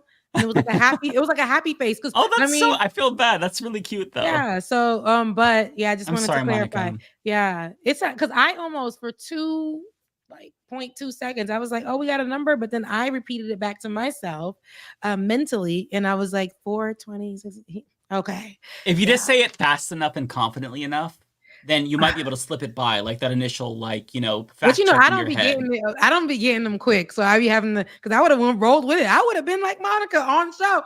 So we got a number now, and then y'all would have laughed at me, and that would have been enough. It's only convincing if you're like the number is 42069. Yeah. Pause for 6. Pause for a long time. 9. So like you have to separate it so it's not so obvious. Yeah, if we had a real number, it would be 666, of course, FK12. Whatever the digits are for F and K. I haven't seen a phone in a while with the letters. Actually, is that in my regular phone? I haven't even looked at that. It's on my phone. Look, it'll be 3 and something else. Maybe they are 5 or something. I haven't had to call. Do you remember those like infomercials where it's like dial 1-800 something now or something, like they'd have like letters instead. 877 cash now. Yeah, like that. I haven't even thought about that. I haven't done like a one of those phones, like the flip phones. I forgot what it's called. Where you do the 3 letters. God. It was what was it? 143. No. Yeah, that's I Love You. There was a song from Bobby Brackens. Do you remember that? That was good. Yeah. But I can't remember what that's called. What? Yeah, there was a name for it. The two-way. What do you mean? You can't remember. T9. Bill has T9. Thank you, Bill. That is so vintage. Yeah. I'm still young though, so. So yeah. What was your first phone? My first phone, my dad. Those Nextels. I didn't have that one. I had the one that AT&T had came out with. I thought it was special. So the Nextel had the little "where you at?" Remember that one? Oh, yeah. So then AT&T had their version, and they called it PTT, push to talk. So it had the same sound and everything, and it almost looked like a My Touch, but it just you slid it up and down. So I thought that was cool because my dad bought me that phone. And that was fancy back then, though. Yeah, and everybody else had like a flip, but mine had minutes on it. Yeah, I think I had a my flip. dad could see all my information when the bill came. That's when the bill had showed you like the text messages and all that information in the bills and stuff. It showed the text messages? Yeah, it would show who you text, what time. Oh, who you texted, but it didn't show like the actual text message. No, my dad could actually go there and get text messages. He would threaten me and be like, I'm gonna go. Oh my God. Yeah, he would threaten me and say that. And AT&T, because he was the guardian on my whatever. But yeah. And then if I was close to, my dad was a videographer, a local videographer. So when he would go and I would have my phone with me, and if it was near like a radio something, and my call would be coming through, it would go tick tick tick tick tick tick tick. Yeah. They could hear it in there. Yeah. It was crazy. And that was my first cell phone. And then I got years later, I went into the BlackBerry family, and then I was so happy because I'm like, all y'all using like regular text, I'm using BBM. So yeah, BlackBerry. What'd you say, Lance? BlackBerries were Canadian. Oh, really? I didn't know that. That's I didn't know that. And I had a pearl one. It was like all white. And AT&T scammed me because they told me, don't you want to be free from your family's plan? And I was like, yeah. And they were like, all you have to do is give us your social security information, sign your life away. We already know you're a struggling student, but we will give you a brand new phone. And then I would see my bill be like $1,000. And I'm like, I can't afford that. And the phone, like they had split the phone. They were like, we'll give you this phone for free. You can get it for free. And yeah, I had me a really nice phone, and I was paying like somebody's mortgage these days for it. Like it was terrible. Like somebody's mortgage. They got me, but it was a nice phone. They got me. And it went straight to my credit. Scamming. Yeah. Oh my goodness. Scam City. But that's how we were able to get things. We had to just sign our life away just to get phones, to get internet, cable. And we would jump to another company. That company was like, you can't pay your bills. They shut it off. We'll go to the next company and sign our life away there. And all that stuff will go on your credit. What a time to be alive. But I did I did have a cell phone. And then the first phone my mama got, it was like a little square thing, and we would play Snake on it. And all the 2-year-olds that have tablets now. That was the first game. Yeah, that was like the first game. All the 2-year-olds that have tablets now and can function, can't talk, but can function off, get into everything, know where to go, where to click. Back then, kids who were like 2, I thought it was so cool to see them holding phones, those little bar phones, and get maneuver on those hard buttons and go to like play Snake at 2 and 3. Such a time. Jeez. But I'm still young though. My first one was a flip. Nokia something. I don't know. I forget. What was it? Nokia? It's like a gray Nokia something. I don't remember what it was called, but and then the second one was a Razor. Oh, Razor. I thought those were so cool, and I wanted one of those. I never got it. Like all the girls had the pink Razor. Yeah. I remember that. Yeah, the Razor was pretty big was very for a while. popular. And then I left I stop laughing at Mike's picture. Just like, I did. Can't take anyone seriously, so I said avatars on there. And then I left my Razor in my pants in the washing machine, which something I never do. Like, I'm very responsible with technology. Like, I'm always very careful where everything is. Like, I have game controllers from like, when I was like 8 years old that still work. But like, I was just some dumb lapse of thing. I just forgot it was in my pocket and I washed it. But then I got an iPhone and it was all better. I just got an iPhone a few years back. I wasn't even team iPhone until maybe like 2016. I had to get one because they was offering it up for free. My phone broke and these people were offering. So you're still falling for these scams. Right. They were, but it was such an old iPhone, and I was going to work when my phone stopped working. It broke. And I was going to work and I needed this phone to do research. I had just got this job working for this company to do politics. That's when I met Ben. I needed a phone. Like, I just graduated from my master's degree. I had no money. I had nothing. So I was like, I need a phone. Literally on the way to work, I stopped at, was it Metro PCS at the time? And they're like, yeah, we'll give, no, Boost Mobile. Shouts out to Boost, because y'all helped me out that day. Boost Mobile, they was like, listen, we have this really vintage rock of an iPhone, and you may not can see anything on it, because it was like this, like literally like this big. And they're like, but we'll give it to you for free, and all we need is $30. We'll turn you on right now. I said, shoot, please, I got to get to work by this time. Boost Mobile. I had that phone for about a year, and everybody laughed at me. They were like, what kind of iPhone is that? It got me through. It got me through. What a time. That phone was like this big, and I can hardly see. It's probably why my eyes are messed up now. I still have my first. I think it was an iPhone 3G. It's somewhere. Yeah, it's so weird to go back and look at the screen. It's like, wow, that thing was really back then. It looked amazing, but now look at it. This is a piece of shit. Even the regular Androids, I thought I was doing something when we first got the Android where you could touch the screen, and it was just like, yeah, man, I have one of my old ones here, and I'm like, that phone is just, like, it's just not.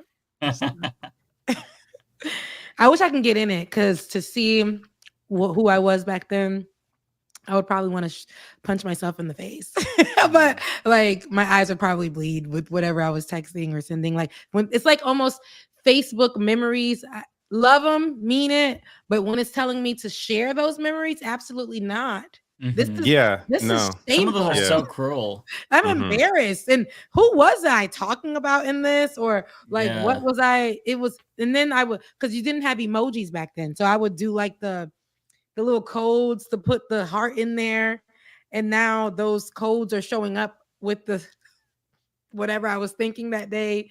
It was just dumb, like just really immature things. I thought I was, But anyways, I would never share. So there's pictures of me at the club being tagged in there, and I had no shoes on in one of those pictures on stage. Share this photo. Remember I this? That seems like you're having a good time though, Rebecca. I was in college, and I'm like, who took this and tagged me? And I reposted it at that time. And I'm like, oh my God, no shoes on at the club. It's like, here you go. Share this with everyone now.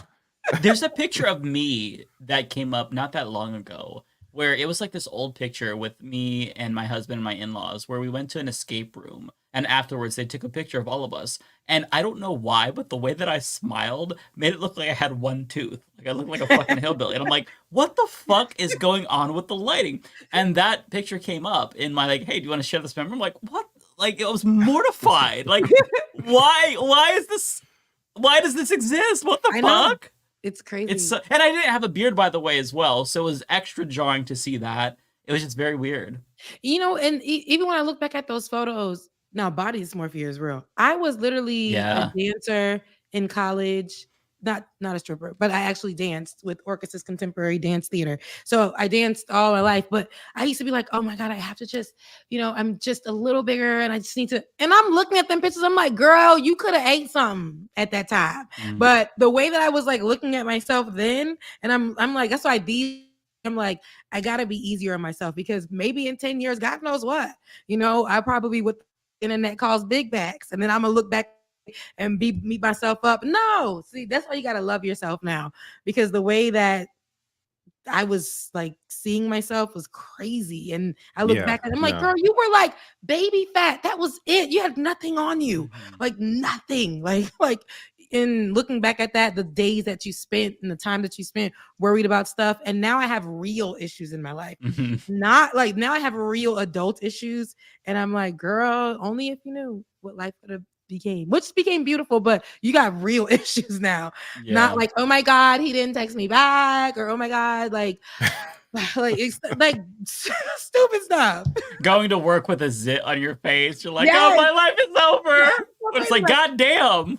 Like, oh my what? God. Like my dad hates me because he took me off of his cell phone plan and he told me to grow up. He hates me and I just hate, like, what kind of girl? It's funny how looking back, everything seems so much different, than the way we perceived it back then. Now we really are privy to the issues, and we see them differently. And I actually can challenge my mom when she keeps calling me, telling me, you buy a house now. No, Mom, it doesn't work like that because you worked hard. I understand you had those issues then, but it's how you were able to get with Daddy and be able to buy a house and do all the things. It ain't like that for me. She's just like, for her, she just tells me, yes, you go to school, you have paper, which is the degrees. She's like, you can buy a house. No, Mom, I can't. There's a real generational divide with like some people who like, boomers. Again, not to offend some of the audience, but you understand. The boomers who grew up like incredibly privileged, like not really understand, at least privileged compared to us now. And just think that things haven't changed. And it's like you compare at the average wage or like the minimum wage like back then to what it is now, and then compare the cost of housing back then to what it is. Like it's completely out of whack. Like it's insane. So for there's this disconnect where people just don't understand like how fucking hard shit is. For to put it in anyone who's a millennial. So my parents bought a home in North Portland when I was like 3 years old.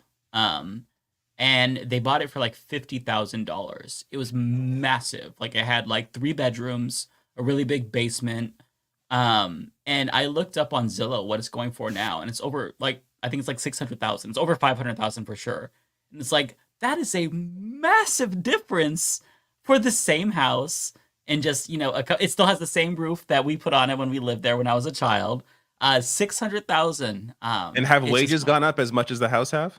No. I tried to explain to my mom. I said, Mama, listen, everything is going up. I'm like, with the year, my rent has gone up so much, and my pay at the time didn't go nowhere. It didn't go nowhere, right? I was like, and she was like, well, go tell them, you need ways. Mom, I can't, lady, this is not how it's working. Like, she's like, she keeps telling me, but you have degrees. So you can tell them you have degrees and they can give you, Mama.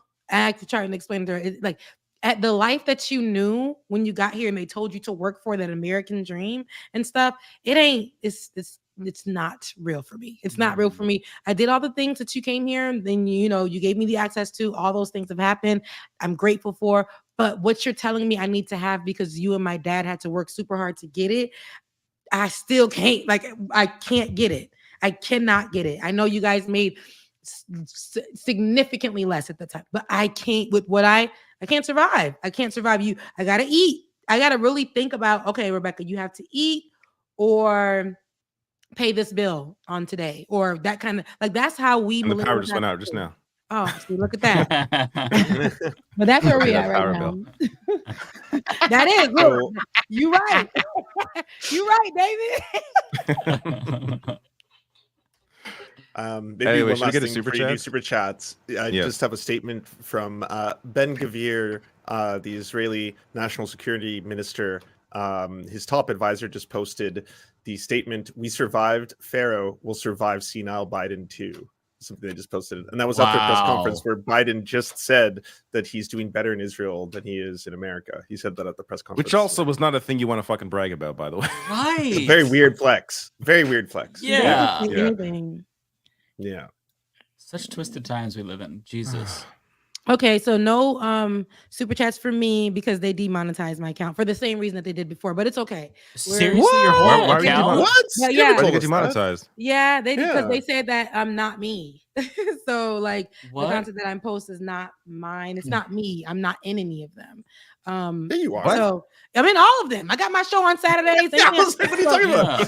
So, yeah, I but play they your said- channel on my show. Your Yeah, they YouTube said is so it's all good. I just Reach out to the YouTube creators on Twitter. They're the ones who solved my problem. Okay, Or at least I'm actually gonna reach out to them on Threads. smaller where- problems. Yeah, I'm gonna go to them on Threads actually. Oh, there you go. Because they reply to everybody on there. Oh, And good, so- good. Yeah, that actually has less traffic there, probably. Yep, it is. So Yeah. I'm gonna reach out to them on Threads and see if I can get them to fix that. But Yeah, because either they'll way- reverse it. That's very clearly like a mistake. Yeah, that's bullshit. Yeah, it is. But it's all good. But so I ain't staying with y'all. But I love y'all. Mean it. Y'all can Cash App. Oh, thank you to Carly who sent the Cash App. Thank you, absolutely. And I won't say your full name because I don't know if that's your government name. I did that last time. Somebody said don't say my government name. So, but thank you so much, Carly. Cash App at Becca's Voice. If you want to send through PayPal, it's Rebecca's or at gmail.com. But I love to see you guys this evening. I will see you guys next Thursday. Love y'all. Yeah, it was nice seeing you. Good night. Great seeing you. Bye. Take care. Bye.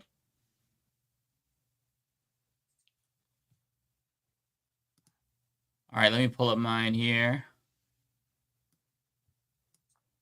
That is not for me. Oh, wait, hold on. It's probably for me. Hold on. Looking back in the It buzzer. is. Ryan. What is that? Ryan Lennon fan with a Wait, membership you're gonna super start chat. timing them 1 minute per answer. 12. Yeah, oh, that's There we great. go.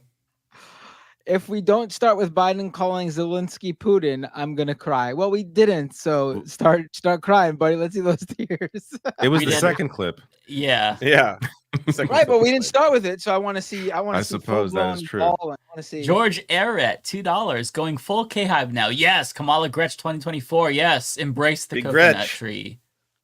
That yeah, I'm down with that. Pritzker's good too. Probably Law safer to have Gnomes, an old $2 white man on super the chat. ticket, though. Sorry, what'd you say? I said it's probably safer to have an old white man on the ticket though, Yeah. for Yeah, how racist yeah. America is. So, Oh, yeah. That's right. Law Gnomes, thank you. Says we met the President Putin / VP Trump ticket today. Yes, we did.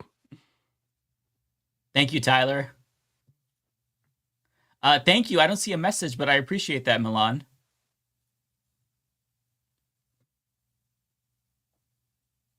Oh, thank you, Tokyo Hans, for the 5 memberships, gifted Gabe memberships. was about I to really hit that appreciate button. Yeah, I'm fast. I'm fast. I leapt. Suffragium, $2. Thank you. It is so great to see you all together. Yeah, it's been a couple of weeks actually since we had like a proper It's been show. a so, single yeah. week. What are you talking about? It's Well, been a we couple- before that though we did the Yeah, no, it's 2 debate, weeks. so it wasn't a proper, leftist mafia. the debate. We did we did almost 5 hours that night. I'm pretty sure. I know, but like It's been 2 weeks though, not just a week. It's 2 weeks. Mhm. But it's True. felt long because it's like since that It has- debate, I'm- we all everything missed has each been other, about that's like why. Biden dropping out. It's just like it's Yeah. crazy. A lot has changed since then. Yeah. The world's changed. Thank you, Bay Photo. Literally nothing has changed. What are you talking about? Biden's still Everything's running. changed. I guess that's true, yeah. The world has changed. It feels like a lot has happened. Junk Rig Sailor, oh, thank you, from New Zealand, says this was a scripted press conference, only taking questions from a certain reporters on a list. Yes, that was true. No questions randomly from the floor. It was sanitized joke a sanitized joke, and Vice President Trump, dear God. Yeah, it was just a list of reporters. Though he got, to be fair to him, he mistakenly said a reporter's name who was 2 reporters down, so he had to get an extra question in after he got the correct name. So he got 1 extra reporter than he had to. But no, it was, yeah, of course, it was all prepped. Charlie DeGenemar with the membership super chat member for 12 months. Thank you, Charlie. You did it, Joe. We beat presidency. You can go home. This is when we were talking about. This is when we were talking about Kamala just, pretending that he decided to drop out. Yeah. Maybe they so should much. consider that route. Maybe they really should, They literally need to do that. That's the only way forward at this point. Blue MAGA is saying he nailed it. I saw that too, Pendoc. They're going to say he nailed everything. I would not say that personally. I don't think it was as bad as the debate, but it wasn't great. They said that he nailed the George Trumpolopoulos or whatever interview. That's insane. They said that he nailed the Joe on Joe interview. Like, he did not. They were also disasters. They've all been disasters. Yeah. Are these real people? This has to be like a Twitter creation. I don't think. I keep feeling that. I'm always like, are these bots? There's no way that human beings are saying this right now. Right. There's that one dude that's like, I don't remember his name, Chris something, but he's like a Biden or bust guy. He's like, there's so many people that are saying they're going to stay home. It's like, oh, how do you like it now? No, you're going to fall in line, bitch, okay? Now you know what it feels like to be a progressive, where you're always told you're going to get in line. Now you have to get in line, bitch, behind Mamala. Fuck you. Not to mention, he's fucking full of shit. I replied to that with that gif. There's dozens of us. Like, oh, I saw that, yeah. That's exactly how many there are. There's dozens of them. Yeah, come on. Nobody cares that much about Biden. Shut up. No, I do. Is this for you, Bitter? Is this for me too? For Resto with a super chat. The amount of Blue MAGA cope on Facebook is wild. Is this happening on Facebook? Are these the same people that see the AI images of an AI image generated soldier with why does no one like posts like this? I am real farm girl. I need to come to America. Yeah, that makes sense. I just love the stand with LGBT people. It's like somebody wrapped in the shiny LGBT flag. I'm like, what the fuck even is this? It's like, it looks like a religious post that boomers share, but it's AI generated and progressive. It makes me feel uneasy. No, my favorite was there was a classic 50s. I guess they put in 50s style Americana art, 4th of July, American flag, and it was why don't people share this flag? And it was oh, I've seen those. But in this specific one, the AI was almost exactly what the person was probably going for: the American flag in the air, a soldier with their kid and their wife. But then they the AI generated a little golem creature in the in the golem. I gotta find it. Hold on. That's so bizarre. Oh god, AI art. Laura Jean, thank you for the super chat. Says, I'm a speech language pathologist and I work with a geriatric population. This is not about age. It is about cognitive abilities. 100%. Yeah, definitely. Jay Cass, thank you so much for the $5. Biden's gaffes are so bad they make me miss George Bushisms. Yeah, right? Because he was just a stupid person. There was no indication that he was in serious cognitive decline. Mm-hmm. Lizzie Bennett, thank you for the $5 super chat. Says, in case you guys haven't mentioned already, Biden said he picked VP Trump and confused Zelensky with Putin. We did. Mm-hmm. I wonder what Blue MAGA will say about that. They'll probably say, "Oh, those were his only two mistakes. You guys ignored the entire time. He was amazing." Mm-hmm. And it's just okay. These people are so weird. They're freaks. It's one thing to misspeak, It's another thing to always misspeak and be incoherent half the fucking time. It's a different thing. Yeah. I gotta say, poor Zelensky though. The guy's been stuck in the middle of American president drama for the past decade now with Trump. Oh yeah, you remember that shit? Yeah. Oh my god, that's right. It's for me. Unionized Cracker Barrel. Thank you for the super chat. Says he meant Taiwan when he said Korea, right? I When don't he said, remember that his full sentence. I think it was China. He missed China and Korea, Well, right? at one point he confused China and North Korea. That was one of those like, Yeah, oh, he God, did. you He did can't do say that. Yeah, that's really bad. But you know, That's actually scary. yeah.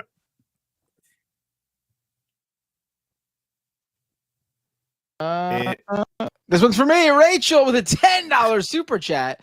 I appreciated Representative Adam Smith, Democrat of Washington. Biden wished by the DNC to defeat Sanders, not Trump. Oh yeah, I caught that video on Minority Report earlier today. Yeah, Interesting. He said that. Yep. Jesus. We know Adam Smith. We know. Alexander L. 4.99. Thank you. Says, what is the realistic option? Kamala will lose. What is the solution? Practicality. I don't think Kamala will lose. I don't think Kamala, especially like in the situation now. The issue with Biden is suppressing the vote. Like Kamala, especially if the Democratic Party like does something, like actually replaces him, does something for like once in their like existence, something like dramatic and positive. You know what I mean? To push somebody out they know is going to lose to a fascist. I think that would actually excite a lot of people. Yeah. That hey, this party is actually willing to do something big. Like I don't especially if they didn't have all the like Israel baggage that Biden does. You could get a lot of youth vote out there as well. You know, and she Also, has been pushing Kamala- a different message on that behind the scenes too. Right, and she has her vulnerabilities, but there was a poll that was released today. I don't remember who published it, but she is like doing much better than Biden in key demographics: Gen Z, millennials, Muslim voters, which is really important. Independents as well. Independents too. Within the same like few days of the debate, there was a poll about independence from CNN. She did 10 points better than Biden with independence. That's a mass fucking shift. Yeah. Like I think and plus Hillary Clinton would cry, which would make it extra funny. That would make it so, and Tulsi would too. Tulsi would too. Tulsi's already been attacking her on Fox News. Yeah. Oh my Tulsi God. did the whole thing. Yeah. So I forgot Tulsi exists. Pull up Sorry. pull up the tweet I just dropped, and I found that AI image of the. It's great. It's so great. It's so weird and bizarre. Oh, I actually did see this. Yeah. I'll bring this up. Open the main photo first. Here, let me get the let me get this off the screen. what is that? Is that homunculus? This is like the main photo. Like they almost there. Someone said June is Pride Month, so I thought I would post my Pride flag. And it's like a soldier coming home with his briefcase. Go back for a second though. There's like the 50s style car in the background. The suburbia.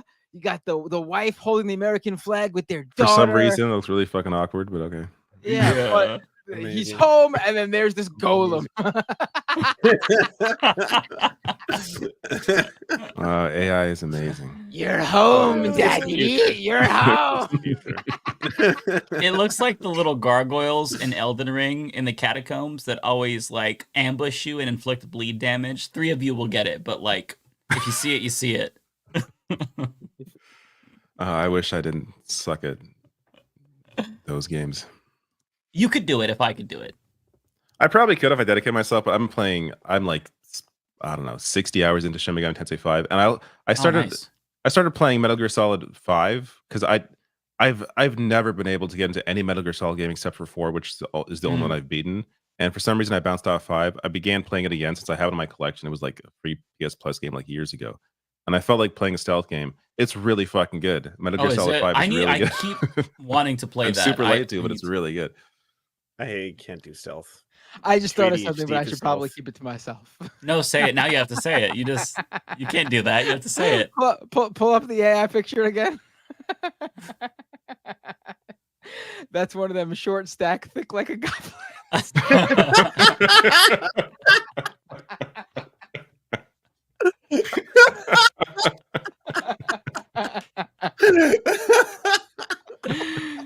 Oh my God. Oh Jesus. Now we know what he's into. Okay. Oh my God. Yeah. Now we have visual confirmation.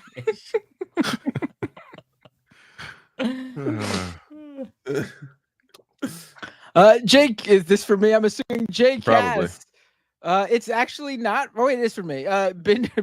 Jay Caps with the super chat. Binder's hair is extra shaggy tonight from all the several attempts to pull it out. Yeah, I've been for the past 2 weeks. Like every time I've heard Biden, I've been like, I can't believe it. From the moment he so brilliantly segued from abortion into immigration. I've been pulling my hair out. I still will never forget that moment. God. It is ingrained in my head. It's so an abortion question. All right, let me bring up this time a migrant, an American girl. Story. My cues. Let's bring up my worst issue. Yeah. All right. Alexander L.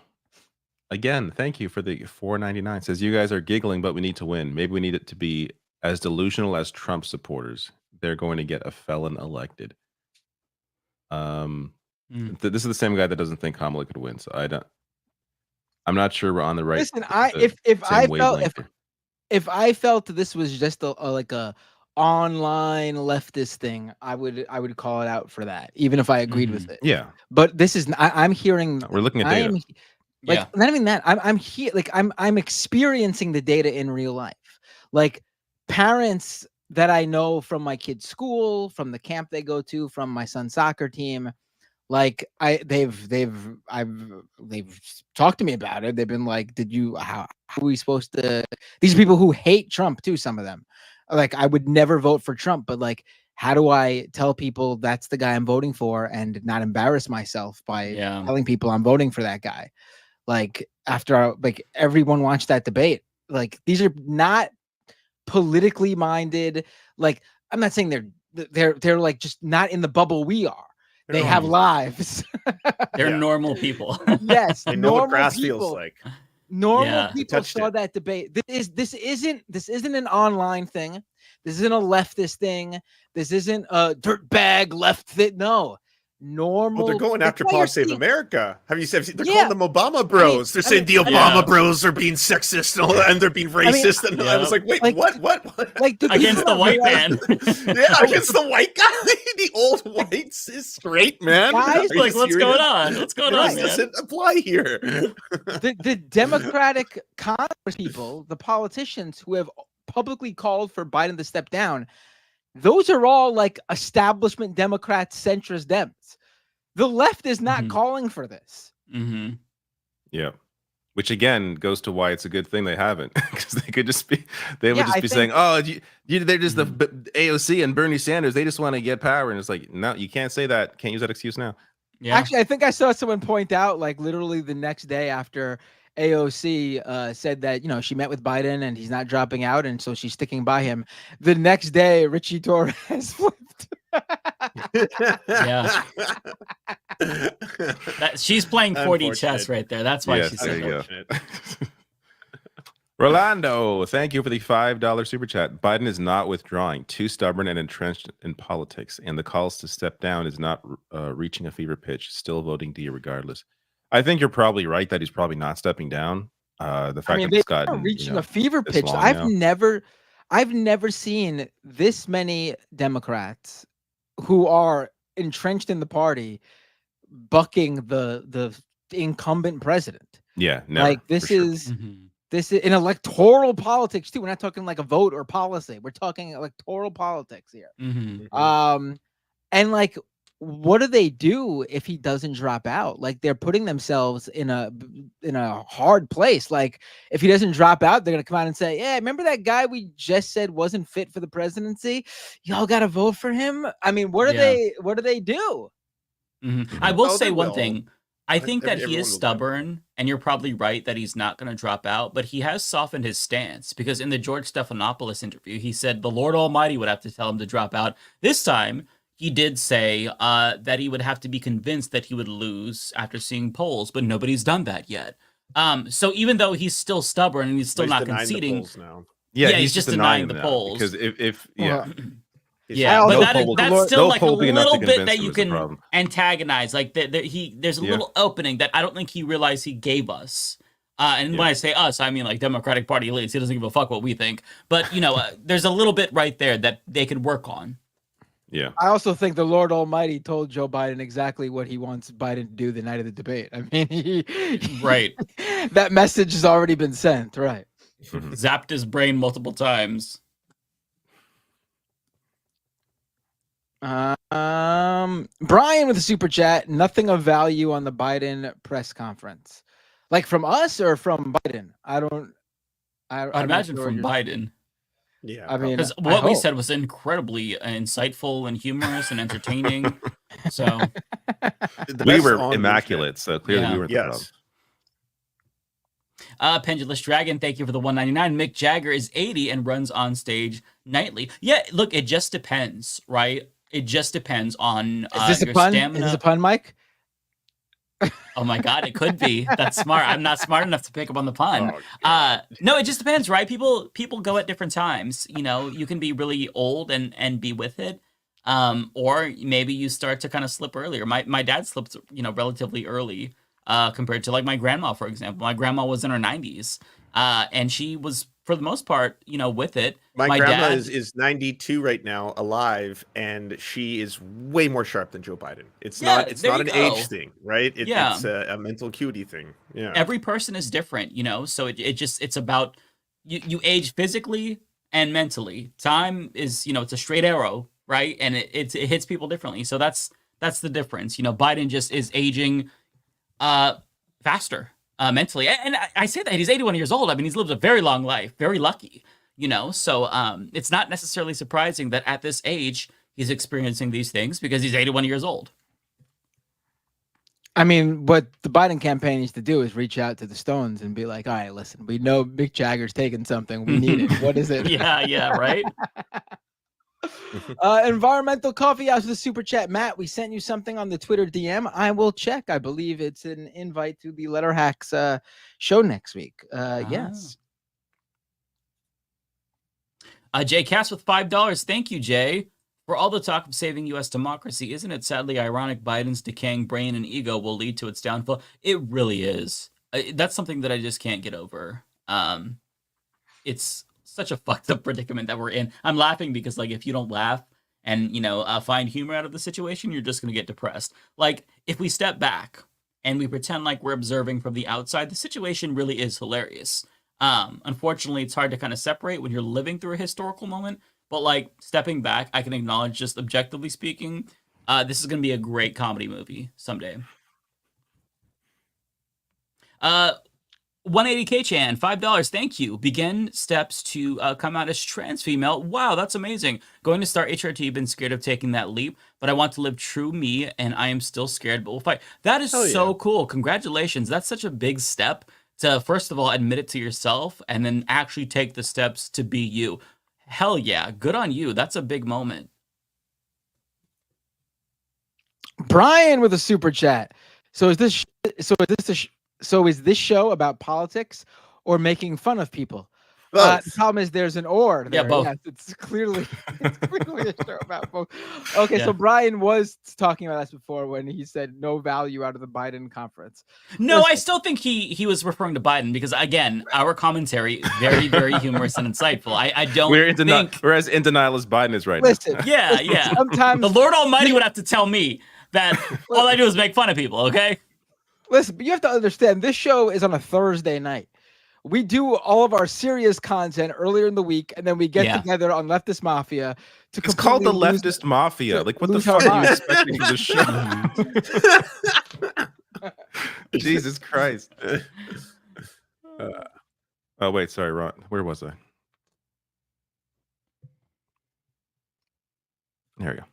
Was that? Asa. Yeah, I think you missed one. Oh, did you? No, I got Brian. This is after Brian. Okay. All right. Well, Asa Rosa with $2. Thank you. Kamala's America's drunk fun auntie. Yeah, honestly, I could see that. There's this weird test that Americans kind of like apply to presidential candidates. It's a bit of a cliche, but it's, hey, do you want to have a beer with this person? I would love to get drunk with Kamala. Just from that perspective, disagree with her on policy, but she looks like a very fun person. She's only goofy, if she shares she's the stash. All right, I want to know exactly what that cocktail is. Whatever she's on, I want it. Whatever weird Xanny mixed with Valium mix, it looks splendid. I want the pills in her purse. She has a lot of. I want those. Naturally happy person. Yeah, she's a I goofball. want to take those happiness in pill form and then enjoy myself. That's all I'm saying. Yeah, and listen, she's adorkable, okay? We all shit on Drew Barrymore because she got really uncomfortably close to her and asked her to be Mamala. That was now one of I those feel like cringiest things. I can't even call her Mamala because of how cringy. No, I the can't. whole It's thing too was. No, cringy. you know what? That's I a think step that across Drew me. Barrymore was ahead of Give her in, let it- time. Yes. If I saw Wash over you. Mamala, I would have to do the same thing. I would ask her to be my Mamala. Oh my God. That's where we're at. I actually gained a little respect for Kamala when I saw that clip, because she doesn't even like play along. She gives Drew Barrymore a look like, you are fucking out of your mind. Yeah, that's exactly how I I think feel. like pull up the clip and just show the still of her face when Drew Barrymore. We can't because it got copyright claimed last time we did. I wouldn't gotta play the video. I just need the still of her. Is there a still? He I wa- don't know. he I wants don't the have the single link for it. frame. All right, If you so can find a it's- link for me, I'll pull it up. I did not bookmark that one. Unfortunately. Cosmere Dragon, $5. Thank you. Walter Masterson on Leftist Mafia. It needs to happen. That would be awesome, actually. That's a great idea. Yeah, I would love to bring him on. That'll happen at some point. Yadira Ramirez with $2. Thank you. Have some spine. Genocide is the red line. Yeah, it's a red line for, I think, quite a bit of people, which is why he is polling very poorly.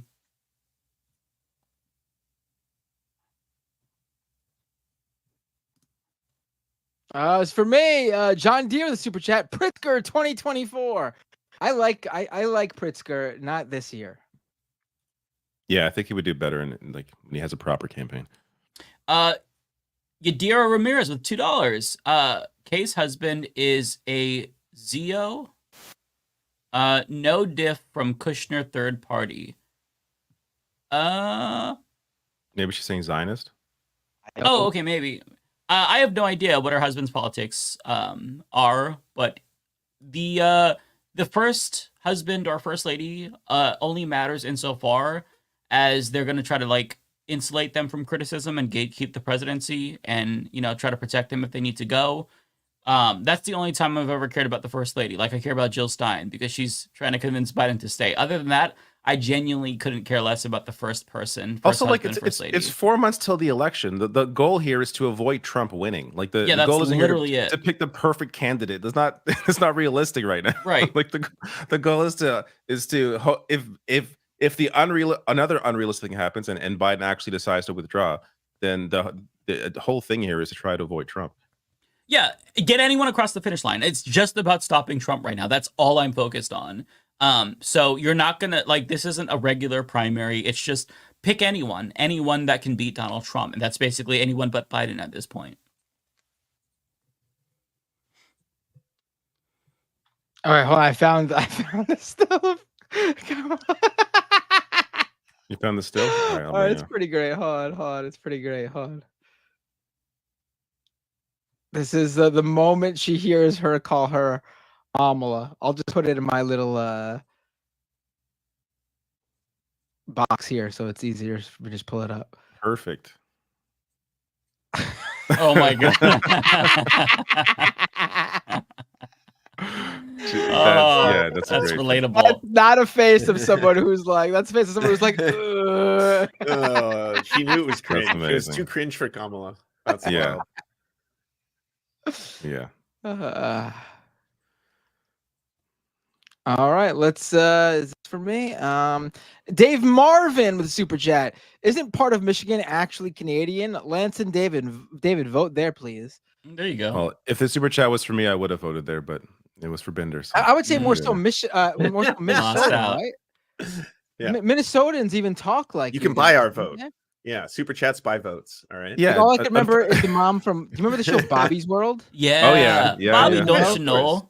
Yeah, Bobby's Yeah, don't mom, you know? right? Don't you know? Yeah. Oh, Bobby, don't Yeah. you know? Oh, Right? Yeah. Don't worry, and the like. Yeah. Wasn't that in Wisconsin? No, that was Minnesota. I'm pretty sure Minnesota. Bobby's World is in Minnesota. Regardless, unfortunately, we cannot. Thought process. Thank you for the $2. David, take responsibility. You pushed Biden 2020. What? Your fault. Okay. In the chance that this is a You did serious this. super chat. Bi- Yes, I Biden pushed bro Biden David. 2020 over Trump 2020. I was very clear in the primary. I was very clear. There's a Bernie Sanders picture on my fucking wall back there. It's very clearly Bernie Sanders in 2020. But yes, against Donald Trump. Yes, I supported Biden. No, I remember as soon as Pete and Klobuchar dropped out, David Dole also dropped out to endorse Biden. It wasn't Obama Bernie. doing the calls. It was me. I was the one that called. Yeah. Pete and, Yep. called Klobuchar. It was all you. Like, that's it, guys. It's time. Let's coalesce. Wait, what? Bobby's World was set in 1979 in California. What? No. Then why does way. mom That's have that California. accent? Yeah, I don't know. What? No, there's like an episode where it's like snowing outside, isn't there? Am I misremembering the whole show? There's no way Bobby's World set in California. It could have been one of his like imagination things when it was snowing, like a dream. The or mom some was shit. the mom was based on an upper Midwestern accent. That's what this says. So maybe she was from Minnesota or something. Weird. That show was weird as fuck, though, by the way. Do you remember some of the songs? Weird. Fish Don't Stink. That shit. I don't remember that. All I remember is Bobby's mom. All I remember is Bobby's World's mom. Fish don't stink under the water. The fish don't stink. I remember even as a kid, I was like, that's a really weird song. I actually don't remember any songs from Bobby's World. It had completely I don't either. non-memorable songs whatsoever. And I remember a lot of songs from those 90s cartoons. Like Doug, for example. Could remember every single song from Doug. I just remember the intros. All right, for Resto. This is for me, right? Yep. Okay. The wildest part of all of this is that Biden is becoming increasingly Trumpian over the last week. He even oranged up for the interview he did. Did he really? Did he look more orange? He did look more orange. Yeah. He did look more orange. He did, yeah. yes. Oh, 100%. Yeah. It was applied more evenly though, so it wasn't as conspicuous as Trump, but he absolutely had some tanner on. Mm-hmm. Bronze. Yeah, bronzer. That's what it is. Is that Jana? I think I've seen that name ever. Jana Blaha. Thank you for the $10 super chat. Now I'm excited about Mamala too. Imagine Trump's loss to an African American woman, heart, and he seems afraid of her. By the way, Rebecca needs to enable super chats. Yeah, she's demonetized, unfortunately. Yeah. I mean, that's actually another major positive. Like you already see conservatives pulling up. I've already seen this online, pulling up Kamala's birth certificate. And pull the same thing with Obama because of like where her parents were from or something. That's ridiculous. Please. Yes, that's not going to help them. Run her, Yeah. her, and let them do that. Let them let their racist and sexist flags fly, because listen, Hillary Clinton did not lose because she was a woman. She lost because she is Hillary Clinton. She had she didn't campaign in the Rust Belt. That's why she lost. I mean, ultimately, a lot of swing states. She had decades. Yeah, that's part of it. But she had decades of stuff about her because she was in politics as both the first lady, a senator from New York. I mean, Kamala would really put them in a hard place in terms of how they would campaign against her. Because their base would absolutely go full blown racist. It would be the most racist. Well, they already are. They're already spreading birther conspiracies about Kamala Harris, which is right. so But it means less if Yeah. she's not the presidential candidate on the ticket. She's behind the scenes in terms of how a campaign goes. That's going to turn out the suburban like white women that Trump won back. Like they don't want to see that. The explicit racism will turn off independents. Not all of them, because America is a very racist fucking country, but it will turn off a lot of people if they're as explicit as it seems like they're going to be. And it will also turn out people to vote against that. Yeah. shit. Yeah, absolutely. Dave Marvin says David Why'd you Harris stretch towards me? Sanders FTW for the win. I don't know. No, I don't want. Listen, Bernie Sanders is not even in contest. They're not considering. It's not. It wouldn't happen. It's just but also a fun The dream. fact that age is a problem, they're not going to bring him on the ticket. right. But also, let's say they did consider him. Absolutely not for vice president. He's much better in the Senate than just. I mean, what does Kamala do as vice president? Nothing. Yeah, I agree with that. Yeah. I mean, what are we going to get out of Bernie? It would win. You just fell It out of a would win, coconut but- tree. We'll get that moment from him as vice president. Mm-hmm. Is this me again? I'm on fire today. Wow. Yeah, I am. John Deere with a super chat. Vote blue no matter who logic means they can replace Biden. Yeah, just give us any who from Whoville. Doesn't matter. Who from Whoville? That's good. Adrian with $9.99. Thank you for the generous super chat. Can we have Tim Walz for president, best progressive governor in the country? He's the governor from Minnesota. Please look him up. I would love to have him on the ticket. I think that so far with what we're getting in terms of leaks, Kamala's people is much more savvy than the Biden people. The people that they're floating is like Andy Bashir, J.V. Pritzker. So Tim Walz, I think honestly would be a possibility for Kamala, and be smart to bring, somebody. Well, it'd probably be more smart to bring somebody from like Wisconsin or whatnot, but I think that it's a possibility, honestly.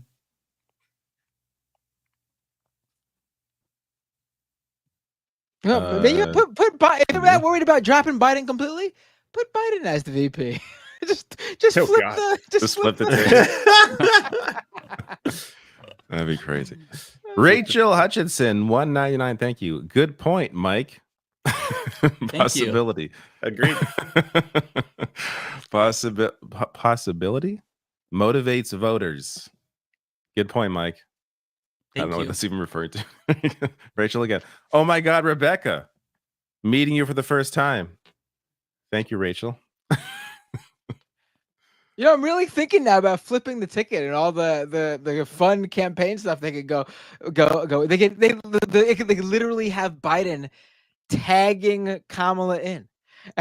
Just like it's a pro wrestling tag team. They could totally just run with it. Do that. If they're not worried about dropping Biden completely, just flip the ticket. What do they do about the question? What if Kamala Harris cannot continue her duties? And she has a very experienced vice president who's been president before, Listen, Biden's not going to be around to be VP. He's got on borrowed time. Yeah. It's just for the campaign, I guess. Did I put this is for me? I think it's for me. Yes. Anakita Smiles, thank you for the super chat. It says shortening election cycle from 1.5 years to 2 months. Citizens would pay more attention. Info fatigue causes most of us not to pay attention until the last 3 months. Literally. This is more of a media creation, though, I think, more than anything. It's just like you don't have to be talking about the election for this for 2 years or 4 years. But that's what media does. It's interesting content, and people want to talk about what's possible. And I don't know. Tokyo Hans with a super chat. Figueredo Binder 2024. A roof over every head and a frog in every pot. You guys might not get it, but chat knows. Love you, chat. What am I missing? What's a frog in every pot? I don't know. I don't get it either. Like the boiling of the frog? A roof over every head, a frog in every pot. Chat, I don't know. Chat knows apparently. Let's just say, listen, in light of the Supreme Court ruling, my platform would be drastically different now. I'll just put that out there. Now you have untold powers. Oh yeah. Fenrir, thank you for these super chats. Says, do you think it's time for blue state governors to come out and start calling out Project 2025 and vocalize they will resist federal abuses of power? Always the time. I am seeing it getting discussed more by Democrats generally. Like Kamala Harris did a part of her speech was talking about that.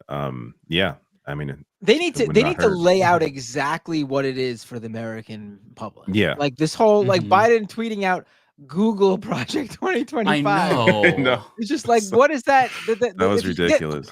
The Heritage Foundation is like being very subtle about what it is. Like you Google it and they come up and it's just their like vague generalization of what they want. They're not, it's not like the details coming up. Yeah. A normal person isn't going to read 900 pages. You have to spell it out for them. And they're doing a lot better of a job at this. At least in terms of like the media talking about this and whatnot, but they're missing some of like the key things. Like they literally say, and I think it's chapter 1 by Kevin Roberts, the president of the Heritage Foundation. He says like queer people don't get First Amendment rights. That you should point that out. Like that might be important. They want to ban porn. There's more discussion about like the specifics, but yeah, we're just getting started. I am optimistic about the fact that it's being talked about more. That is a really, really positive sign. Like Biden needs to go out there and be like, banning porn. Come on, man. How am I supposed to jack? Oh my God. That's effective messaging right there. They say I'm in cognitive decline, but I'm not in decline other places, and I just jacked my shit. Got lotion on my dick 10 minutes ago. Jesus Christ. I prefer Binder's subtle attempt as opposed to your just like. Well, I mean, if you're in cognitive decline, that, you have was no a quote filter. from a real tweet. Yeah. That was yeah, a that is a checkmark quote. real tweet that Joe Biden made. He said, Yeah. I'm jacking over here. I didn't make it up. Also, if he just tweets out Google Project 2025, it leaves him open to people making fun of him. Like this one really funny tweet I saw, which was like, Grandpa over here thinks he's in the search engine. Google. It's fun. I thought that too, because I get like a notification. I had Biden on like it alerts me when he tweets. So I saw that come up. I'm like, what the fuck's going on? Like, what is this tweet? Google Project 2025. Bay Photo 499. Thank you. 3 Dems have called for Biden to drop out since the presser, including ranking member of House Intelligence Committee Jim Hines. Oh, he fully backed Biden 3 days ago. Wow, that's a big reversal. Wouldn't it be crazy if Jerry Nadler called on him to drop out after saying he should drop out, then saying, actually, I support him. And then he said again, no, he should drop out. Oh that would be amazing. And if Biden stays in, he'd have to reverse again. I'm loving it. Fenrir again, thank you for the $5 super chat. Says Democrats need to invoke the 25th Amendment and remove him, call his staff, and push for mass resignation. He wants to save his legacy. Step down. 25th Amendment should probably be on the table, but I just think so close to an election, it's better he just decides to fucking not run and just have someone else. Okay, I need to pull up really quick clarification, because I think that people think that oops. Hang on. What I said is a direct quote from Joe Biden. I'm pulling it up. Give me a second. I just Googled it. Okay, right here. Boom, right here. It's a meme. Biden said this November. It's a 2022. It's a real blue I remember check seeing mark this now. account. Yeah, okay. Yeah. It has to be real. That's how Twitter works. Right. This is a very real quote. Verified. It's a verified account. Another one from 2021. So he said this. So I didn't say it. Okay. Now I'm just quoting the president of the United States. Okay. You just have Twitter brain, so we just assume everyone remembers all these tweets. Yeah. Yeah. I remember. I think in tweets. So. Oh, it's for me. For Resto with the super chat, does anyone else feel like Biden is Obama's real legacy? He gave us VP Biden, he gave us President Biden, and created the circumstances of a Trump win. I mean, yeah. I mean, yeah. I mean, now he's got to fix it. Obamacare, I guess, really, if you want to think about a policy that actually is left standing. But, the hope is that won't be around forever.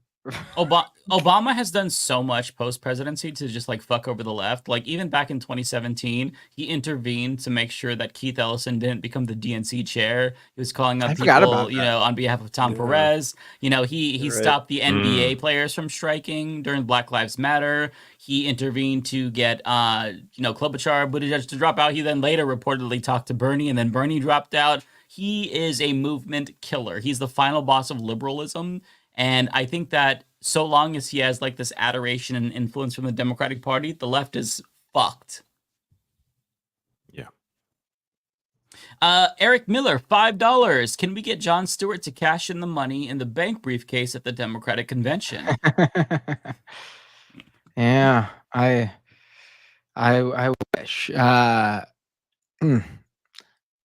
God, I hope that nothing happens I hope this is all settled before the convention, because I actually am going on vacation the week of the convention, because I assumed it's the Democratic National Convention. It's an incumbent president. It's gonna be a boring as fuck convention, as every Democratic convention is when there's a Democratic incumbent, because it's just, speeches about how great the party is and how strong the party is. The real fun is always at the Republican National Convention when they just lose their mind and say the crazy shit. Get all coked out, get on stage. But I'm gonna you miscalculated. I'm gonna be away. What the hell? They better solve this shit before I go away. Damn it. Narrator, $10 super chat. Thank you. Says Biden resigning the presidency is chaos, but the chaos is here already. But it does a lot to dampen qualms about the White House, including Harris lying for a year about his fitness. Harris, I get like she's in an awkward position. What she's a fucking vice president. Like I'm sure there's behind the scenes discussions. In terms of others in the White House, there should have been, I don't know. Like we would all hope people in that position would do the right thing and try to, maybe they were trying to get him not to run again. We don't fucking know. But they're not going to come out publicly and do it, as great as that, may sound.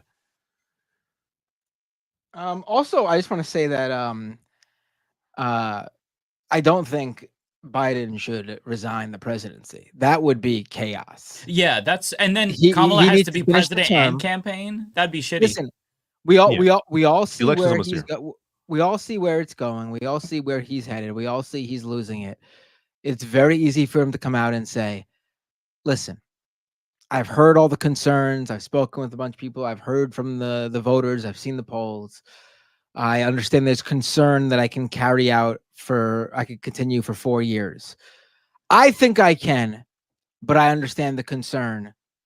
I'm going to finish out this term because I can certainly do the next 6 months, but for 4 years, I'll step away. For the 4-year term, I'll step. It's very easy to say that. He doesn't have to resign now. I don't think anyone wants to do that. Yeah, that would be chaos. I don't think anyone's calling for that. They're just calling for him not to be the nominee. I've seen people say he should resign right now. Narrator is saying, and resigning makes contrast to Trump and allows the Dems to say that they are a party that respects the people and there is peaceful transfer of power. You can do the same with just the election. He doesn't need to. Yeah. It'd just be too much to deal with. Like it just. If he resigns now and Kamala becomes president, this counts as her first term, right? Like she wouldn't be able to run again for. Like that's how it works, isn't it? Oh, you mean in 2028? Oh, probably. Yeah. I don't know. Yeah. Well, that's a good question. Like, so she would only be able to. She would only be able to be president for max 4 years and 6 months or something if she won re-election. Which wouldn't be the worst complete thing in the waste world. of an That'd be incumbent, shitty for her. a young incumbent. Yeah, it would be a complete waste of a young incumbent. Kowalski with the super chat. Please let David know I can't donate to him. I'm sorry. He donates to me later on, so I guess everything was fixed. Maybe I do notice gaps though. Like I got a bunch, and then there was like 15 where I wasn't getting anything. Maybe I don't know. Maybe there's weird shit going on. Narrator with $10. Thank you, Narrator. Remember when anyone saying to dump Biden and that the sham primary was a problem were told by even leftists that we were bad at politics and the incumbent was the traditional choice? End of discussion. Yeah, isn't it funny how the left is, they're always right, but they're shit on until everybody comes to their position and they're never given the credit that we were right first. Because we were saying this shit back in 2020 when nobody else wanted to say it. And we were before the saying primary. Ceasefire before nobody else was saying it. So not to sound too braggadocious, but like being a leftist is just like you're perpetually right, but never given credit and always shitted on. So yeah, that's the way it goes for us. It's very annoying. Yeah. Kowalski. Oh, wait, I got this one too. This is for me, right? Oh wait, no, sorry, this one's for you. Oh, okay. I was gonna say, did we get the? I get one later from him. Oh, okay, okay. Kowalski with $2. Thank you, David. Commodity prices have crashed. I'm broke. Charlie DeGinmer with $2. Thank you, Charlie. To be fair, Elon steals all his jokes. Yeah. I would honestly, I genuinely don't think that I saw the Elon Musk post. I would feel better if I thought that I accidentally ripped off his joke than just have the same sense of humor, if I'm being honest. But I don't think I did rip off the joke. I don't think I saw that. So it does make me feel uneasy and question myself a little bit. So I'll be doing some introspection this weekend. There you go. Robert Blaine. Hold on, I'm looking it up. I'm wrong. Apparently, you can't be elected for more than 2 terms. So if a vice president becomes president due to the death of a president or a designation, they can serve out the term and then run for 2 terms. Oh, okay. I did not know that. So she could be president for 8.5 years if she was to win re-election, I guess. Okay. Interesting. Yeah. I didn't know. I don't think it's ever happened, right? A VP. I mean, we've had VPs become president, but I don't think they've run for re-election, right? I don't know. LBJ, right? Didn't he become president after? And he didn't run for re-election. He didn't run for re-election. Yeah, he didn't seek re-election. Right. I'm trying to think of those. Yeah. Yeah. Robert Blaine, 613. Thank you for the 699. I'm originally from NL, now in Ontario. Yes, Dildo is a real town. Oh my God. My ancestors are actually from there. Newfoundland. Okay. I'm an American, so I was like, New Jersey? Like, what is that? No. My ancestors are actually from there. Jimmy Kimmel was named honorary mayor 4 years ago. Seriously? That's so funny. Yeah, that's crazy. I'm sure that there's more weird names of towns, across America and Canada as well. You just don't think to look, and then when you find one, it's like, really? You guys are you're sticking with this? Okay. Kowalski, I can't afford this dono. I will never recover. Well, thank you. I'm glad you dealt with the commodity prices and were able to overcome it for my sake. There we go. Narrator with a $10 super chat. Thank you, narrator. I am all for Harris as the nominee, but if Biden is still the president, all his baggage stays hers. He remains a weight on her campaign, and she has to defend him as POTUS during a very short campaign. I think all of that, any sort of baggage you think she'll have because Biden is still president, would just be tossed aside with the fact that Biden is not running for re-election thanks to her. It would be such an easy thing to just brush aside by saying, listen, he's not running for re-election. He's not running because of me. I'm here to take over and make sure that Donald Trump is defeated.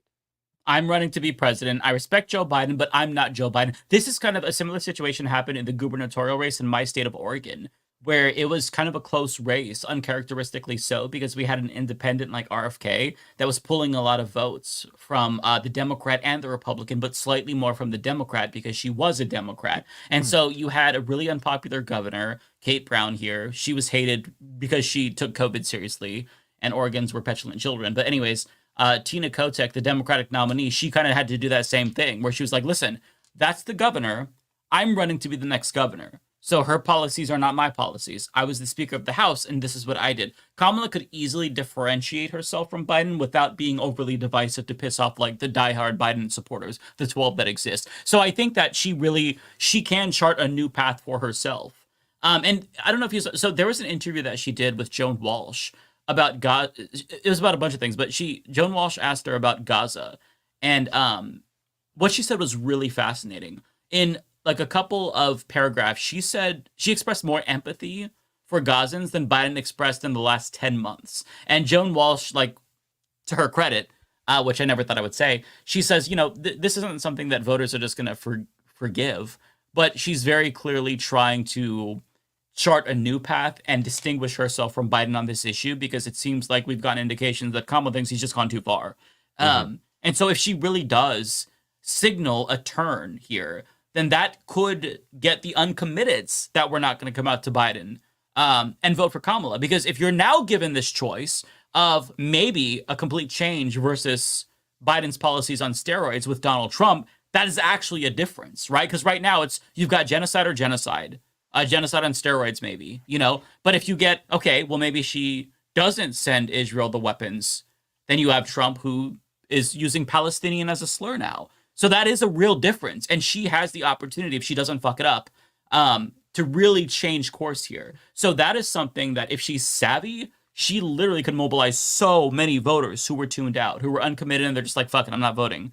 But she's got to play her cards right. And I think that we're getting indications that there's cause for like optimism with the approach that she's going to take. I'm not saying it's going to be great, but all she has to do is say, I'm an alternative to Biden's policies if you were dissatisfied, and that could really change things. Also, I thought if she became president, she'd be the first Gen X president, but I'm wrong. She's a boomer by 1 year. She's a boomer? What? Really? She was born in 64. Gen X starts at 65. How old is she? She's 59. Wow, she does not look like she's 59. She looks like she's like in her early 50s or late 40s. Wow. She's 59? Yep. That's crazy. I would have assumed somewhere in her late 50s. So I'm not completely off. Seems really wrong. Do you remember when Obama had to apologize for calling her hot? When she was what? He called her hot? Back when he was president and she was attorney general, he made a comment about how she was hot, and then he had to apologize for it. How have I never heard Which this? is so ridiculous to have to apologize for that. Like, no, he should apologize. This is why Democrats lose. No, I'm just kidding. Yeah, that's a great point, David. Talk about Kamala. She's more like a MILF Kamala. If you ask me. I'm doing my best Obama voice. How funny. Think about, okay, for a second, just to the lefties, if you're skeptical about Kamala, she's not the number one choice for us, but how funny would it be if Hillary Clinton sees on Twitter, I'm with her trending, and it's all the lefties now saying, I'm with her. She would be so mad. I'm such a petty bitch. I'm thinking of these funny scenarios that we can get out of this, and it really does bring me joy. I actually feel like Hillary would not care. He didn't I even honestly say, think she's not going to care. Oh, I'm looking this up again. Obama didn't even say hot. He said the most he said he was talking about Harris and said you have to be careful to first of all say she is brilliant and she is dedicated and she is tough and she is exactly what you'd want in anybody who is administering the law and making sure that everybody's getting a fair shake.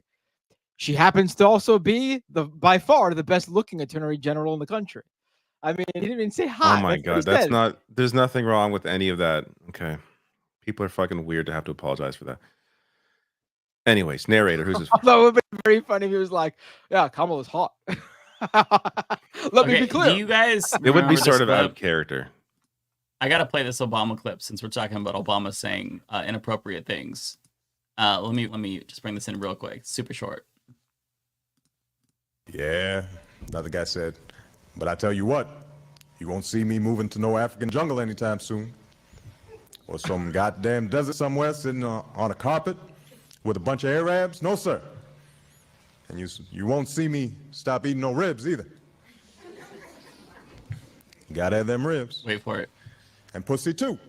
Don't Malcolm talk about no pussy? Now you know that ain't gonna work. How has that never been clipped? Obama saying that is hilarious. That's crazy. And pussy too. Speaking of funny Obama, you see that he did the today there was a clip of him going around. He literally did the Key and Peele sketch where I saw that. Yeah, Biden did it. Wait, what? Hold on, where is it? Where is it? see Hold on. I'm pulling it up. I want to play it. It's really funny. Where is it? I had it. Oh, here it is. Okay. I'm dropping it in the chat. Blonder 2's comment says, Pussy 2, even better than Pussy 1. It's the sequel. How would Trump say it? He'd go, Pussy 2. Oh, wait. Cheese. My two. 1 and 0 and 2. Pussy 2. All right, what is this? What is this?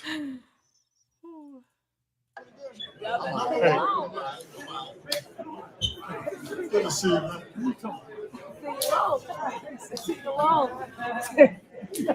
Oh, years.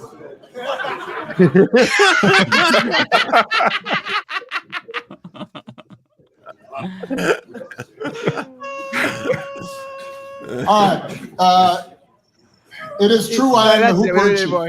He did the Key and Peele sketch. Both That's the crazy. sketch and the Amazing. real life thing. It reminds me of that Simpsons clip where it's like, it's true. We're so lame.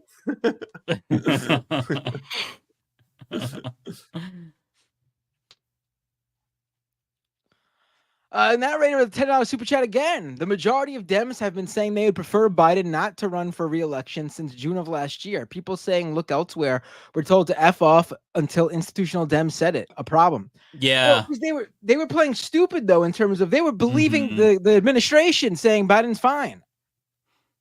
Like they did this to themselves. Like how do you not know this was happening? Like I think they probably knew, but they didn't admit it to themselves. But after the debate, like you just look disingenuous if you continue to lie and say this isn't a problem. So I feel like they were just Like, they saw what we saw. Come on, these people aren't, they're not stupid. They're corrupt, but they're not stupid.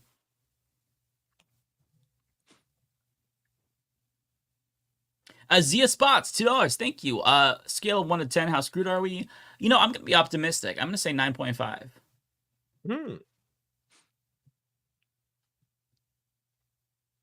Omega Shenron, thank you for the $10. Very generous. Big Time Backs was so right. Jobs, I either needed to pay the bills or jobs to get experience before my current one.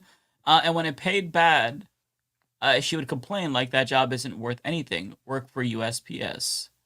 Okay, yeah. So talking about Rebecca's conversation with her mom. Yeah, I mean, parents, they have high expectations for their kids. Of course, you want to see your kids live the dream, but it's changed a lot since they were younger. So, some parents haven't caught on to that yet.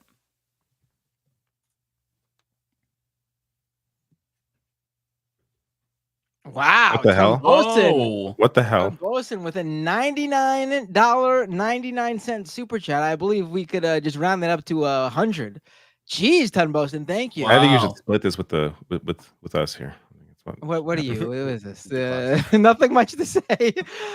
Nothing much to say. Just bring Auntie in to save the day. Also, I know you didn't care for the bet, but I'm a man of my word. Just know this for fuck Hochul. Wait, what was the bet? I don't remember. Clearly, you gave me $100 for a bet. I don't remember. What happened? What did we bet? You won some kind of a bet. That's a great bet to make. I mean, not surprising that I win a bet when we're betting about politics, but I don't know what that bet was. Emo Dragon with a super chat, member for 5 months, membership chat. Thank you, Emo Dragon. This is like that episode of South Park where everything they do, the Simpsons already did it, except it's Mike, and every joke he tells, Elon told it. But the problem with that is that they're paying homage to the Simpsons for being around for so long and being so good for so long in those early years. To make that analogous means that Mike is giving props to Elon for being so funny and so first to those jokes, which we all know. He's really late to the jokes. Yeah, which makes Mike even later to those jokes. Well, yeah, I mean, in this instance, usually I'm much more quicker. Elon Musk is still on the Doge meme. He's still like in 2014 meme wise. On the Doge meme. But he jumped ahead, I guess, on this one. Elon's on the government Doge. He jumped ahead. Yeah, he jumped ahead to only a year-old joke. Yeah, I don't know. It's only a year-old news story. The stars aligned, and we happen to say the same thing about the same story. So, yeah, it's something to consider. I'm not happy with myself, but I'll try to do better. Omega with $2. Also, I'm almost at episode 600. Mike, Law is badass. Yeah, Law is amazing. Talking about One Piece, of course, referring to the shirt that I'm wearing. Cool. Yeah, I love Law. Law is awesome. I watched the anime Akira for the first time. I don't know how I hadn't watched it before. Have you ever seen it? I haven't seen that. No. Oh my god, it's a 1988 anime. It's super influential, not just in anime, but like in movies unreal. Generally. Yeah, it is so fucking good. Like I feel like if I watched that when I was younger, I'd have watched so much more anime since in my life. I'll have to check it out. Good. Now, I have a subscription to Crunchyroll, so it's probably on there. I tried to watch it a couple of months ago. That's where I watched it. When I was going on like a Studio Ghibli kick, and I wanted to see Akira, but it wasn't on like whatever I think I was looking on HBO or something. But yeah, I'll have to check it out. I've been wanting to see that. Oh, Ton Boson reminded me what the bet is. I should say. Ton Boson says the bet was that Hochul would. Oh yeah, he bet that Hochul would reverse the pause on congestion pricing by the June 30th deadline, because he thought that she would not want to end up wasting millions of dollars in the infrastructure that was already spent to build it, and that the MTA would need the money. And I said, I don't think that's happening. She's not going to reverse something where she's basically put everything on the line to stop. And unfortunately, I was correct. And she did not reverse congestion pricing.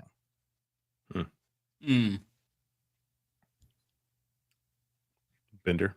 Is this for me? Jeez. Colt Dog with a membership super chat. Member for 11 months, almost 12 months there, Colt Dog. If Biden wins again, do you think he'll finish the term? Do you think Democrats will take back control of the House and maintain the Senate? I think the House and the Senate are fine, honestly. I don't know if they'll take control of the House, but I don't think they're going to lose any more than they have right now. I think maybe they'll hold on to the Senate.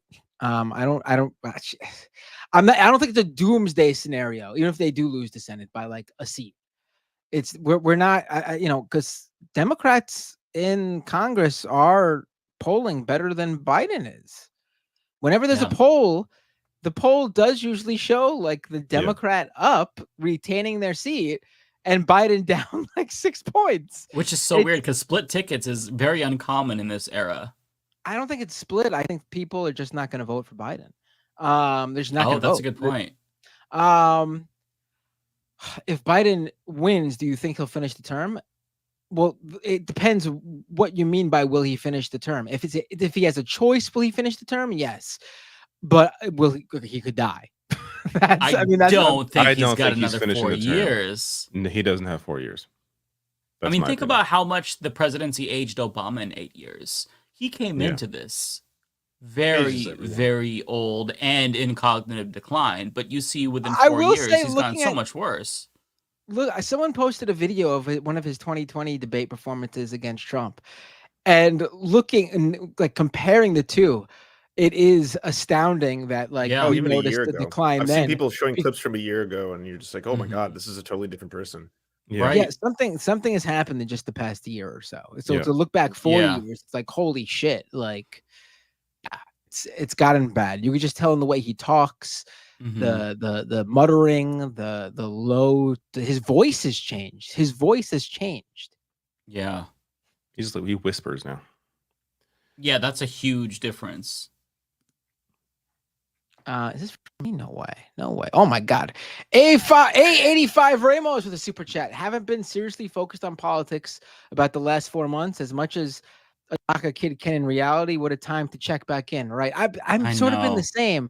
Like I haven't been completely checked out, but I have not really like been as active as I usually am. Now I'm sort of coming back into the fold because how do you away from this train wreck going on? I mean, this is bad. Blush with $10. Thank you so much. I know the answer is probably yes, but do you think Kamala will just be the default replacement for Biden if he drops out, purely just because of the money and name recognition advantage? If not, why? I genuinely think that it's just going to be Kamala if he drops out for sure. I think the big thing is money, right? If they go with somebody else, they have to give the money to a super PAC. That means that they're not going to get the discount on ads. That means that they have to basically reopen offices. Kamala can just pick up where Biden is leaving off. So it's easier and it's just logical. I really would be shocked if they went with somebody other than Kamala. Money and name recognition. Money and name recognition. By the way, even with Kamala, even though she has name recognition, she still has the opportunity to like make her own case, right? Because she ran in the Democratic primary and she dropped out before Iowa, but she wasn't in the general. So most voters don't really know her closely. So name recognition, even though she has that, like this is her chance to like tell people who she is really and what she stands for.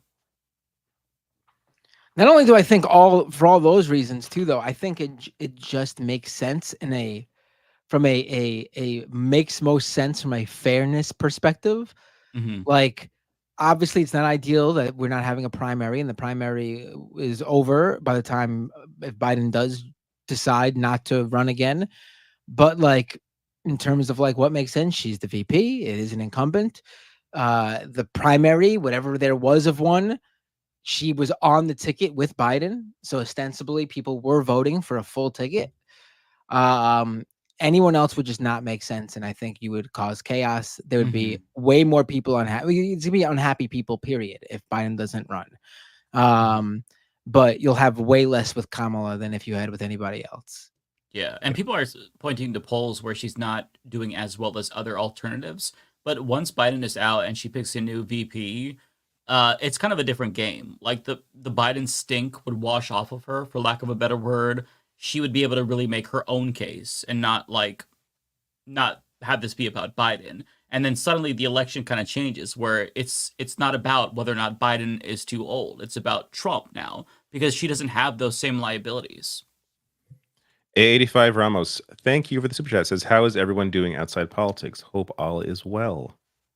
Yes, doing. I'm tired right now, but otherwise everything is peachy. Yeah, not too bad. Not too bad. Thank you for asking, Ramos. It was my son's 9th birthday on Tuesday. Oh, wow. Happy birthday to him. That's awesome. This is the last year of single digits. Oh, my goodness. And then I'm going to, when he turns 10, that's also a big moment for me. That's a decade as a dad. Jesus Christ. Wow. Then you have a preteen. Crazy. Yes. Yeah. And That's he'll be crazy. a preteen. Yeah. Oh, my God. Yeah.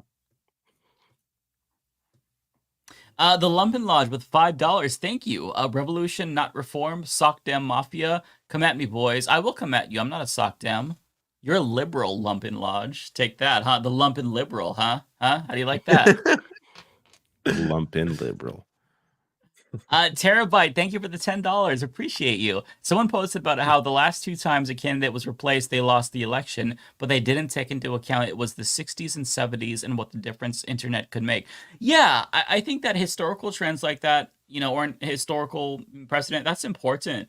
But we are in completely uncharted territory. In the 60s and 70s, a candidate like Trump would never be viable.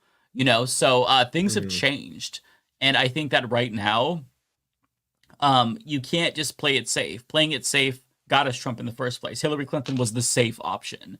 And so, either way, even if you replace Biden, it's not a foregone conclusion that his replacement beats Donald Trump. But if you don't replace him, I think that's the worst alternative, and every single data point indicates that. So, yeah, it is important to point that out. So I appreciate you bringing that to our attention, Tara.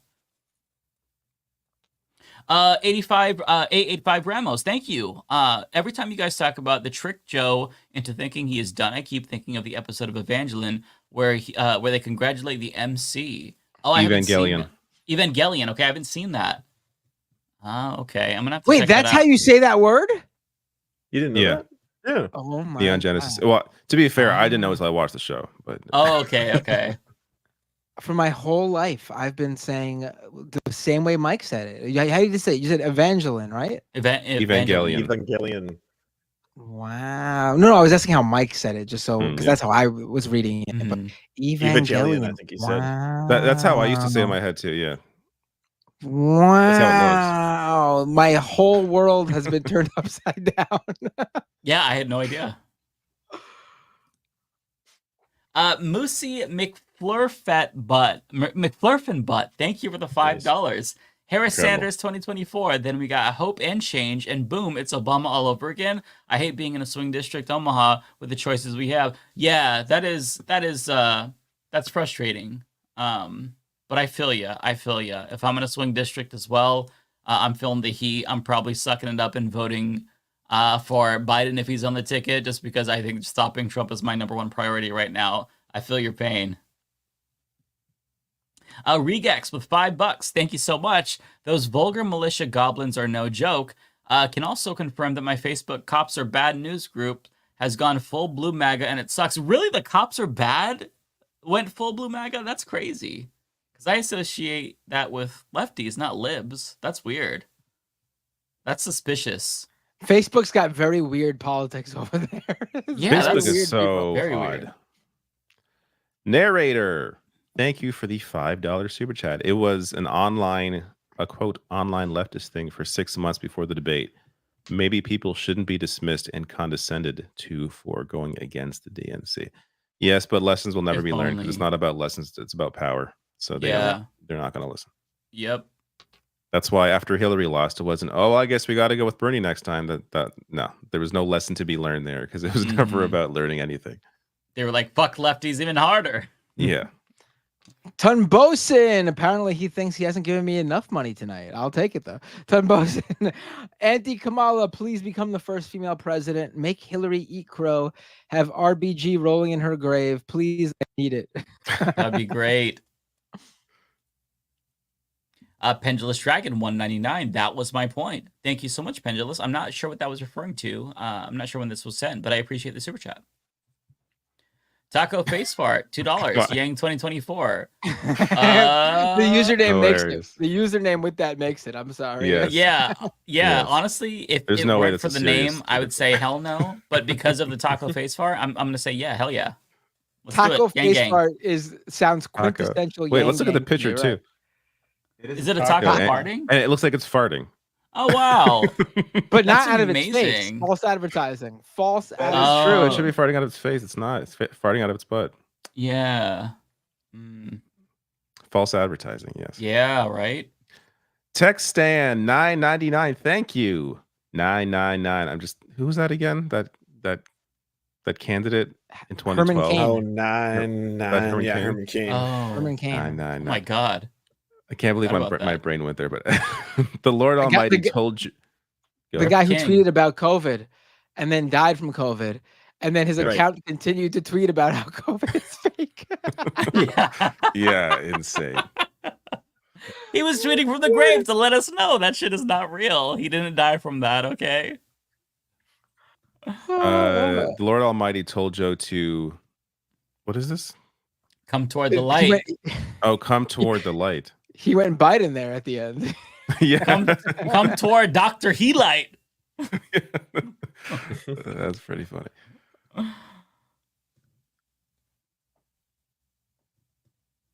Is this for me? It's not for me.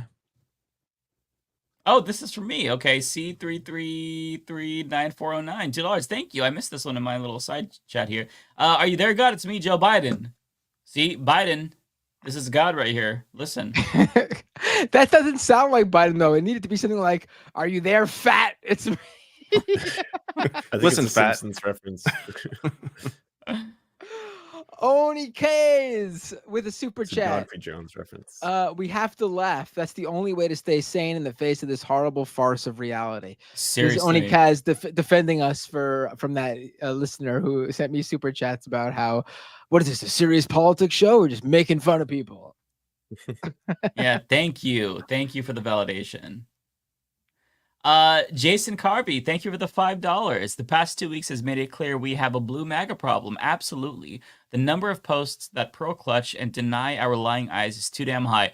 1,000%. We had a Blue MAGA problem for a very long time, but I think that it really came into focus this last, a couple of weeks. Because, yeah, I guess there's some Biden or bust Biden diehards, and that shit is crazy. Like, you're hitching your wagon to this fucking decrepit war criminal of all people. Like, goddamn, what is wrong with you? Also, any relation to Dana, by the way, Jason? John Jeffrey, when YouTube's telling me this is John Jeffrey's first super chat on live stream. Wow, thank you, John. John Jeffrey says, big boy interview, he never pooped in the potty. Yeah, the fact that his own team was saying he was going to do a big boy interview. Right. I cannot believe that they were saying that. How embarrassing. They have no self-awareness. Or maybe they have full awareness of how terribly fucking it is. It's just an accurate representation. Tiffany Starr. Wow, thank you. Nice to see you, Tiffany. $20. Appreciate that. Wish I was on this panel. Maybe another time for sure. Glad to see Lance here. Biden's stubbornness combined with his family's encouragement is likely to pave the way for fascism. Not sure standard Dems are privy to that reality. Yeah, I think that, there are some who are privy to that reality and they're worried, but they're not brave enough to say anything. There are others who just don't care. Yeah, we're kind of seeing people are showing their cards right now. So it's going to be an interesting couple of days, I think. Who speaks up is going to be telling. They're going to say a lot about themselves. And the ones that don't speak up will as well. Will Lee, thank you for the $1.99. Mike is cute at. Oh, well, thank you. I appreciate that. Mike is cute at, but we really need to ditch Biden. I've been saying ditch Biden. I don't understand. Thank you for the compliment. What's the at? Why is the at there? I'm laughing because why is there an at? Mike is cute at. Maybe it was supposed to be AF. Maybe it was supposed to be AF. Oh, okay. Well, I really appreciate that. Thank you. Yeah, Mike, get on the ditch Biden. I've been saying ditch Biden. What are you talking about? You're gaslighting me, Will. John Jeffrey, and I'm assuming, being that YouTube told me your last super chat was your first, I'm gonna say this is truly a wonderful second ever super chat. Best follow-up ever. Fantastic. Best follow-up. Narrator, $10 super chat, so generous today. Says the boys was an IDF soldier and had a horrendous pro-genocide Instagram until the new season. Even all lives mattering it in a weird Israeli lives matter way. New season sucks anyway, though. I've been watching it. This I don't quite like. I think The Boys has been very clearly this season to its detriment. So clearly like anti-right wing. It's fine, but there's no subtlety. Like it's all there was like what the last episode I watched. It was just like reference to Marjorie Taylor Greene, like Jewish space lasers, to like another reference to like another like abortion thing where a guy's yelling in the street about abortion, and it's like so out of context. Like, why is this even here? It's just like, I feel like the creators got tired of having some viewers who I guess were MAGA and just wanted to make it very clear to them that he is not on your side, and like that's how it comes off because there's no subtlety at all this season. It's like it's over the top. Like just yeah, the writing has definitely fallen off a cliff a bit, I think. I mean, there's no media literacy on the right, so if they want them to get the message, then they do have to be a little bit more direct. That's why I think it's purposeful. Yeah. JCass, $5. Thank you. It says life update. Everything still hurts, and I'm still dying. Hashtag late stage capitalism. That sounds horrible. I hope you're not being serious. If you are, in yeah, pain. You don't have to donate to me if you can't afford it, please. I don't need you to have everything suck more for you because you lost those $5. But I appreciate you, Jay. Thank you. Okay, Adrian, $9.99. Thank you. Tim Walz for president, most progressive governor in the country. From the state of Minnesota. I'm a native Texan, moved to Minnesota for work. I love the state. Yeah, Tim, there's some really great governors, Democratic governors. They're doing a lot of great things with regard to medical debt, just canceling it. So I think that there's a lot of options for like VP pick for Kamala. But yeah, Tim Walz is great. Johnny 718 Bravo, thank you so much for the $5. Some people and cable news want Biden to step down, but say nothing about the convicted felon. F that. Also, I used to love Bobby's World, Biden 2024. Well, I think that they are saying something about the convicted felon, but if you're worried about Trump, then I think that's why you do call on Biden to step down, because the fear is that he can't beat the convicted felon, which kind of shows you how weak of a candidate he is. I mean, this should be a layup. Trump is a convicted felon. He was held liable in a civil court for rape. He's part of the Epstein crew. How do you not beat him by like 20 points, right? So like, I think that's the problem. At this point in time, people who know Trump is bad, they're going to vote against him. But it's the independents who you have to convince. And unfortunately, they can overlook those things if Trump can convince them that like he'll help them in some way. Do we normally get these many super chats? I feel like it's crazy to do. There's so many, yeah. I haven't even started yet. Makes me. Oh yeah. You want to go, Lance? Makes me feel bad. I would love to get a couple out. Imagine well, one of these is kind of for Matt more than me, but Dango Bangle, thank you so much for the $4.99. I can imagine the ads Matt Binder is getting now. Single short stat, thick goblins in your area. Click now for the Artificer special. I don't know what that means. But Edward Vorosky, thank you for the $4.99. How bad off would we have had DeSantis become the right-wing nominee? Yeah. He would be polling much higher than Trump right now, I think. I think he'd be doing much better than Trump. Mm-hmm. Yeah. Dango Bangel with the other $1.99. Anime recommendation for everyone. Big O. So okay. Anime lovers. Big O. I haven't seen it, but I'm sure it's awesome. Narrator with the $10. The one person constitutively responsible for doing something about an unfit president calls into question integrity, executive decision making, etc. Who's the one person constitutively responsible for doing something about an unfit president? That's the vice president, right? Is it the vice president that invokes the 25th Amendment, or is it just Congress? No, I think that it's the Congress. cabinet. The cabinet. Okay. Oh, the cabinet has to invoke it? Oh, I didn't know that. Narrator with the other $10. I believe people are underestimating what it means to replace Biden amidst concerns about his fitness to serve and the year of lies from the White House and the Dems with Kamala Harris. Yeah, I'm not saying it's easy or even that it's going to happen. To be honest with you, it doesn't look like Biden will step down. But I say, America, go for an open convention. Do it. Biden, what did he do tonight? He said that the delegates can choose who they want. They're unrestricted now. I think that's a bad. I think he needs to just drop and just make it clear Kamala is running. No funny business. Oh yeah, that would be ideal. Someone trying to push themselves in. You're despised because you're going on vacation. No, I mean honestly, if they pick someone, I think you're right. than Kamala, if they pick someone other than Kamala, though, they're not going to pick someone better than Kamala. Someone that we think is better than Kamala. Kamala really is the best case scenario for us. They'll pick someone way worse than her. I don't know. They've been floating like, I don't know, Gretchen Whitmer or like Pritzker. Yeah, big Gretchen. I haven't seen that. That's what I've seen people online. Well, George Clooney has. George Clooney's floated that. Yeah? Yeah, in his piece, in his op-ed. I didn't read the whole thing.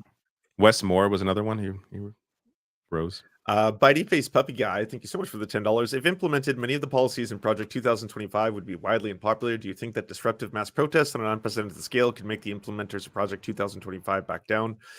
They did say there'd be no violence as long as the left doesn't do anything, right? So, Bitey Face Puppy Guy with the other $10. Last week, Kevin Roberts, the director of the Heritage Foundation, threatened violence should anyone resist the implementation of its widely unpopular religious edicts and fatwas. Terrifying. Yeah, Project 2025 is super terrifying. I hope it doesn't come to pass. Jay Cass with the $5, though improbable. Don't underestimate New York going red. Who thought solid GA would go blue in 2020? And what better DBL whammy than Biden and Hochul? So, Binder, I assume you don't agree. I don't think so. Soul Life and Leonard McDonald, thank you so much for the incredibly generous 5 get the subs. And finally, Dango Bango with the other $10. Big O is a mecha anime that flopped in Japan but was massively popular with Western fans on Toonami. That's the second season, was just ordered for the West. The same people who worked on the BTAS did. Big O. Thank you so much. I'll look it up. Oh, it looks like my kind of style. Looks kind of 80s-ish. It's 99. All right. Cool. Ooh.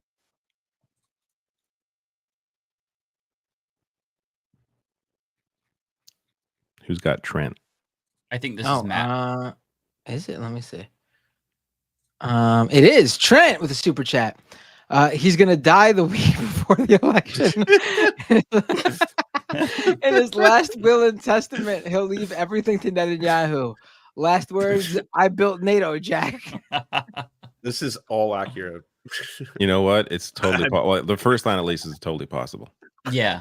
I built NATO, Jack. It gets increasingly implausible with each sentence, but it's all still within the realm of possibility, I think. Yeah. Asa with $2. Thank you. Kamala arresting Trump. Yeah, this is the one time where we need a cop, right?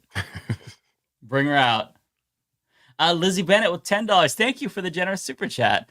Between the denial, the ego, occasional lies, and spray tan, doesn't anyone think that Biden's taking that Sun Tzu quote, to defeat your enemy, you must become him, a bit too literal, right? Because it feels like he has become exponentially more Trumpian in the last 2 weeks.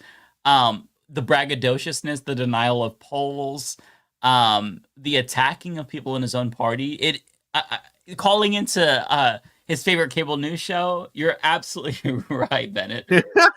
Yeah. Oh my God. Like, what the hell? Very Trumpian.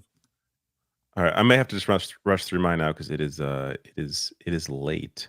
Yeah. Dave Marvin, thank you. Says Harris Sanders, I know, but imagine LOL. Now pick up Lance, get in a boat, cross Lake Superior, and there's nowhere near Lance. Come grab and vote in Michigan. Trump keeps saying all the illegals are voting here. Time to step it up, boys.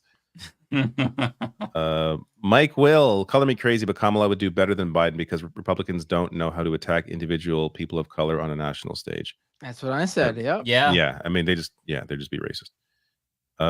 Bay Photo says the election cycle is absolutely a media creation and it only gets longer. CNN started asking Biden about re-election in 2021. To be fair, I think it's maybe he's the one person that you should be asking it to because he was at that time there were stories leaking about him not running again. and he shouldn't have, clearly. Mhm.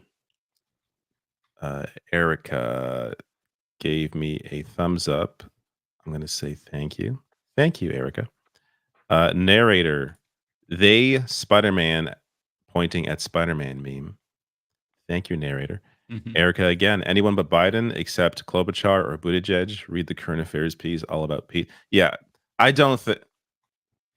I feel like Buttigieg, surprisingly, his name has not really been floated during these discussions. At least I haven't seen it. So Klobuchar, of course not. I don't think anybody was thinking Klobuchar. Yeah.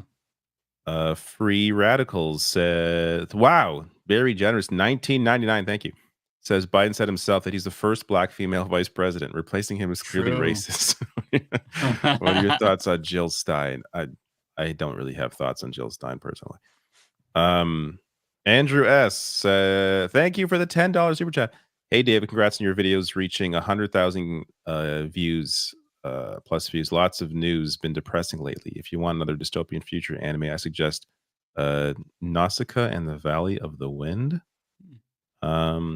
I'll open that up in another tab because I'm going to forget how to spell that. All right. 84. Good. I like 80s, 90s anime most, personally. Where was I? That's Andrew. Oh my God. How do we get so many today? Well, yeah.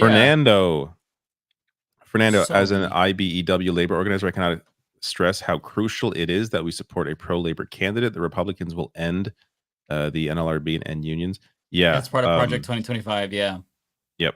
That's definitely a massive piece. Yeah. Shy guy.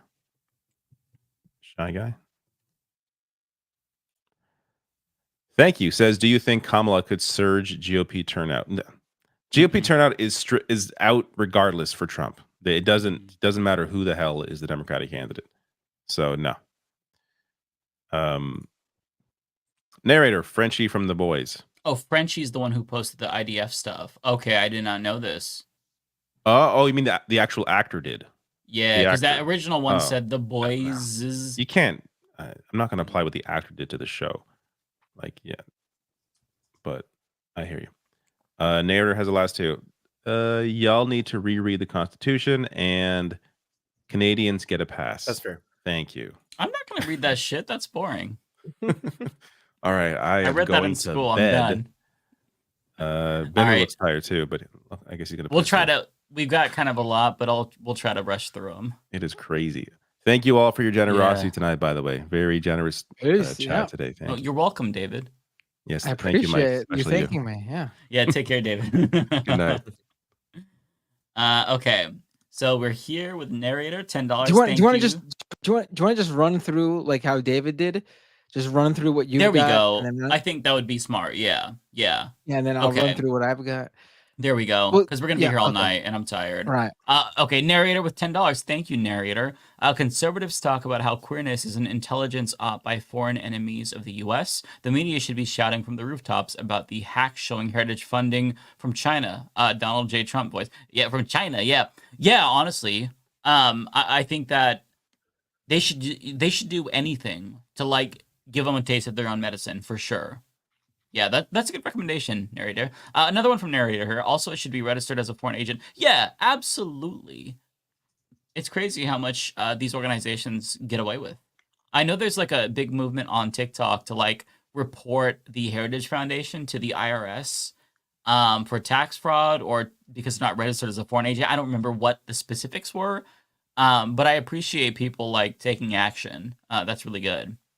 Okay, so let me see here. The next one is from Moosey McFlurfinbutt with $5. Thank you. Hey, have any of you heard of Paul Wellstone from Minnesota? He was progressive before it was a thing and died in a plane crash. We could have used him now. Oh, I've never heard. Or the name sounds familiar, but I'm not it's not ringing a bell that much to me. Maro Hermita with $10. Thank you. Donors are the only reason these sackless clowns are coming forward. That's a good point, Maro, because when the money dries up, they don't really have a choice. That's a really, really good point. The next one here is Another one from Moosey McFlurfenbutt, $2. Thank you. Please boost Osborne for Nebraska Senate Independent, please, please. I've never heard of this person, but I will look into them and encourage everybody to check them out as well right now. Okay, so we're right here. So going forward, whichever ones are yours, Matt. Oh, hold on. How do I do this? I got to go to the starred ones, right? And then, Yeah, wait, how do I know which ones are mine? So you should see the highlighted one. It's on a Bay photo one right now on our side. And then, yeah, you'll just have to go through and kind of like see which ones you have left in your YouTube dashboard. Okay, all right, hold on. I see the. Well, he's sorting that out. one. I'm gonna peace out, but I'm just gonna say if you guys want, Arun is streaming on Twitch. He just made partner. If you're thinking of someone to raid afterwards. Oh yeah, hell yeah! Just so you know. Okay. Arun now. Yeah, we'll just, do that. Just is doing a celebration stream. Nice, good for him. I love y'all. Take I'll care. see you on Thursday.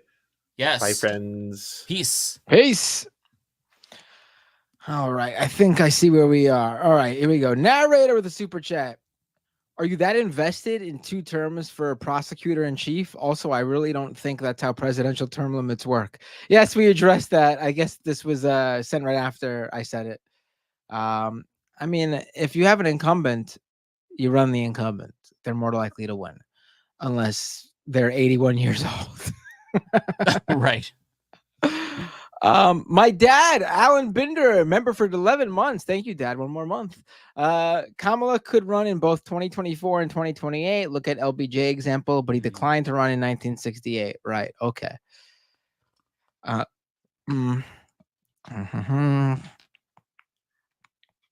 Where is? I don't see.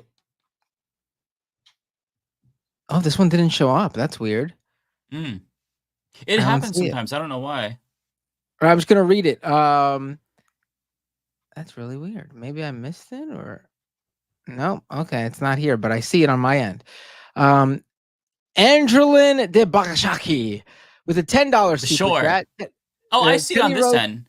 You do? Oh, I don't see it on my end. Oh, weird. You want to just do it then? Because then I'm missing stuff. And Yeah, tell I'll you go which one through. to go to. Just tell me what All your right. next one is, and Yeah. I'll find it. Okay. All right.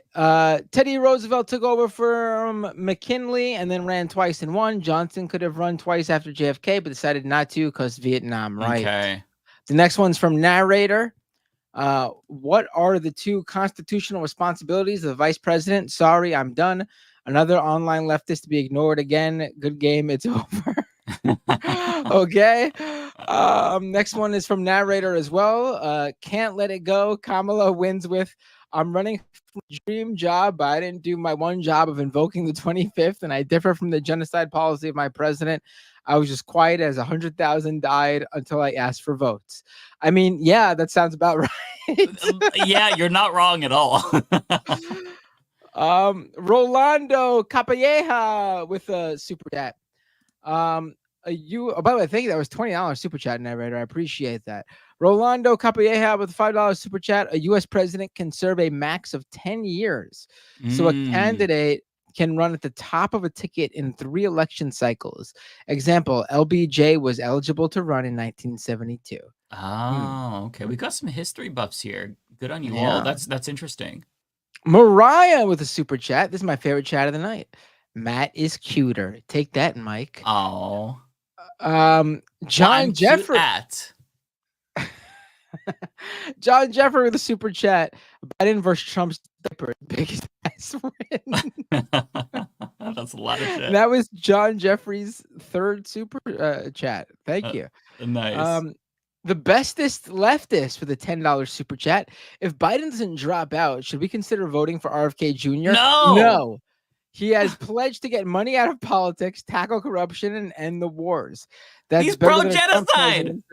presidency. He's more. I think he might be more Zionist than Biden.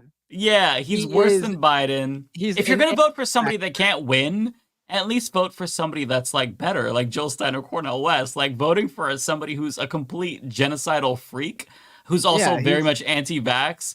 It's not the best choice. So do not vote for RFK Jr. under any circumstances. If you do, I will never forgive you, bestest leftist.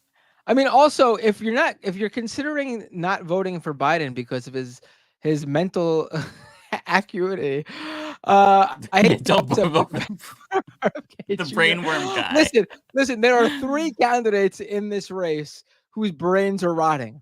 Only one of them has a brain that has literally been eaten. Right. Don't do it, bestest leftist. You're better than this. Right. Marla Surratt with a super chat. If it's Harris, wouldn't it be crucial who they put as VP?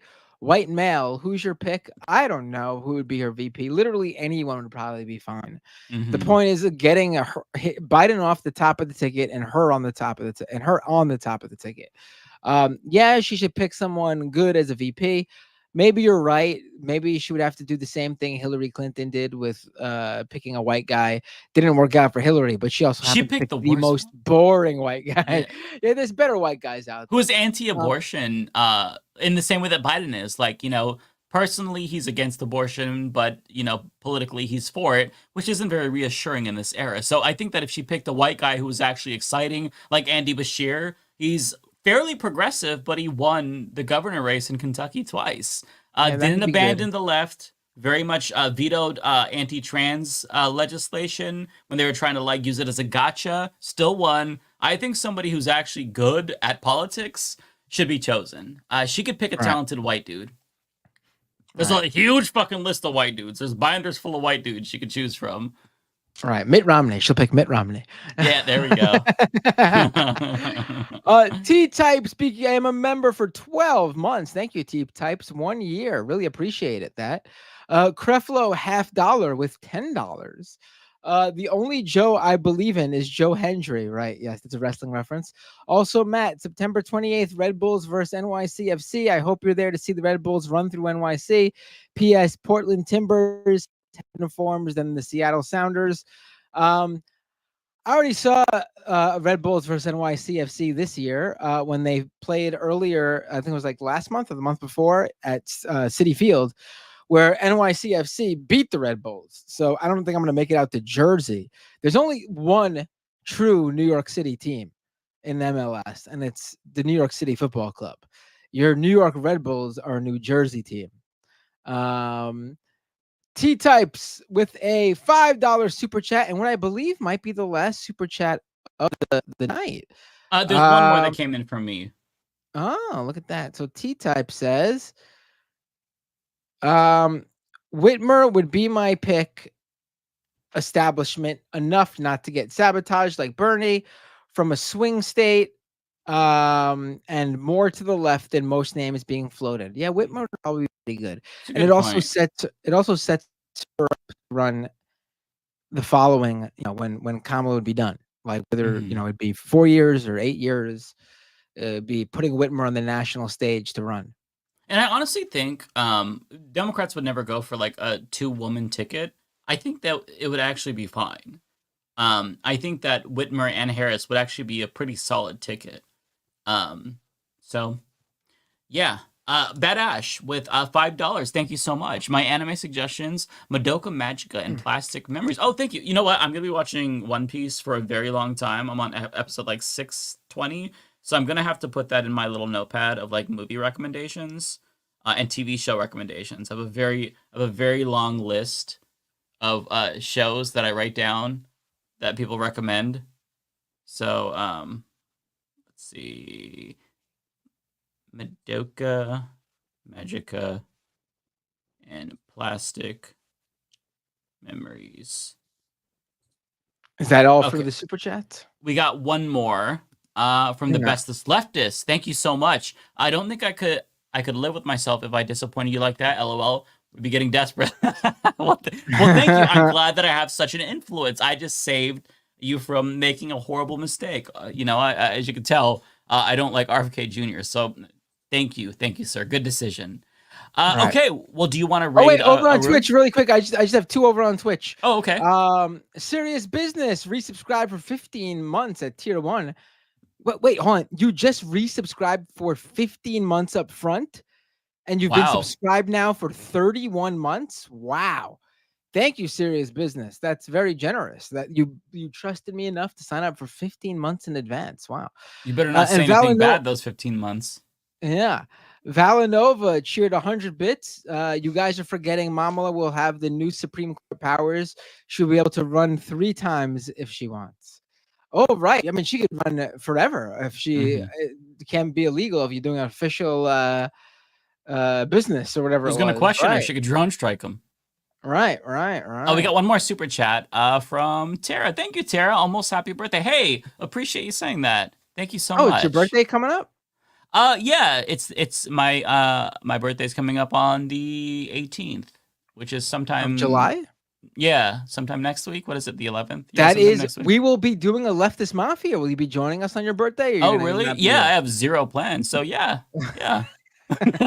No plans. So sad birthday. Yeah. You guys are gonna have to sing me happy birthday and cheer me up then. You know what? We're gonna have to all go out and get ourselves a slice of cake and then eat it together on the stream. I would love that. That would be so cool. We should do that. Yeah, that'd be awesome. All right. That's the show. Who's on Twitch? All right. Well, we will raid Arun now. Hold on. How do I find the spell it for me? So I'll spell it for you. So it's ARUN ANNOW, all one word. Arun now.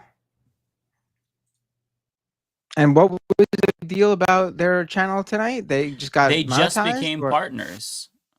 They have so many more followers than me. How did they just become followers? I mean, how did they just become a partner? Yeah, I'm not sure, honestly. Weird. Yeah. Well, good for them. Let's are you hitting that raid button now? I'm hitting it right now. Hitting start raid. Unable to raid Arun now at this time. Did that happen to you too? No. Do you follow them? I do. That's probably why. I have to follow them first.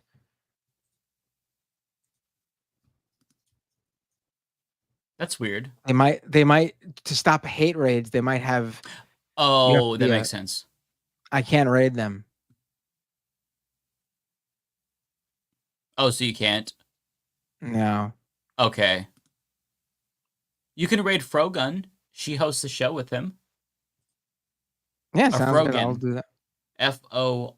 I know Frogan. Oh, okay. No, I know of Frogan. I don't know. Yeah. Her personally.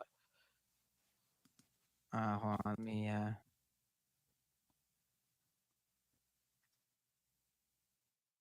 All right, I'm rating Frogan.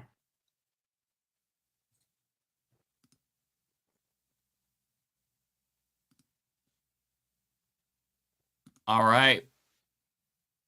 All right, wait. Stream. All right, not yet. Wait, hold on. Did you end it yet? Not yet. All right, perfect. Okay, you can end the stream now. Thanks, everyone. Have a great night. Really appreciate all the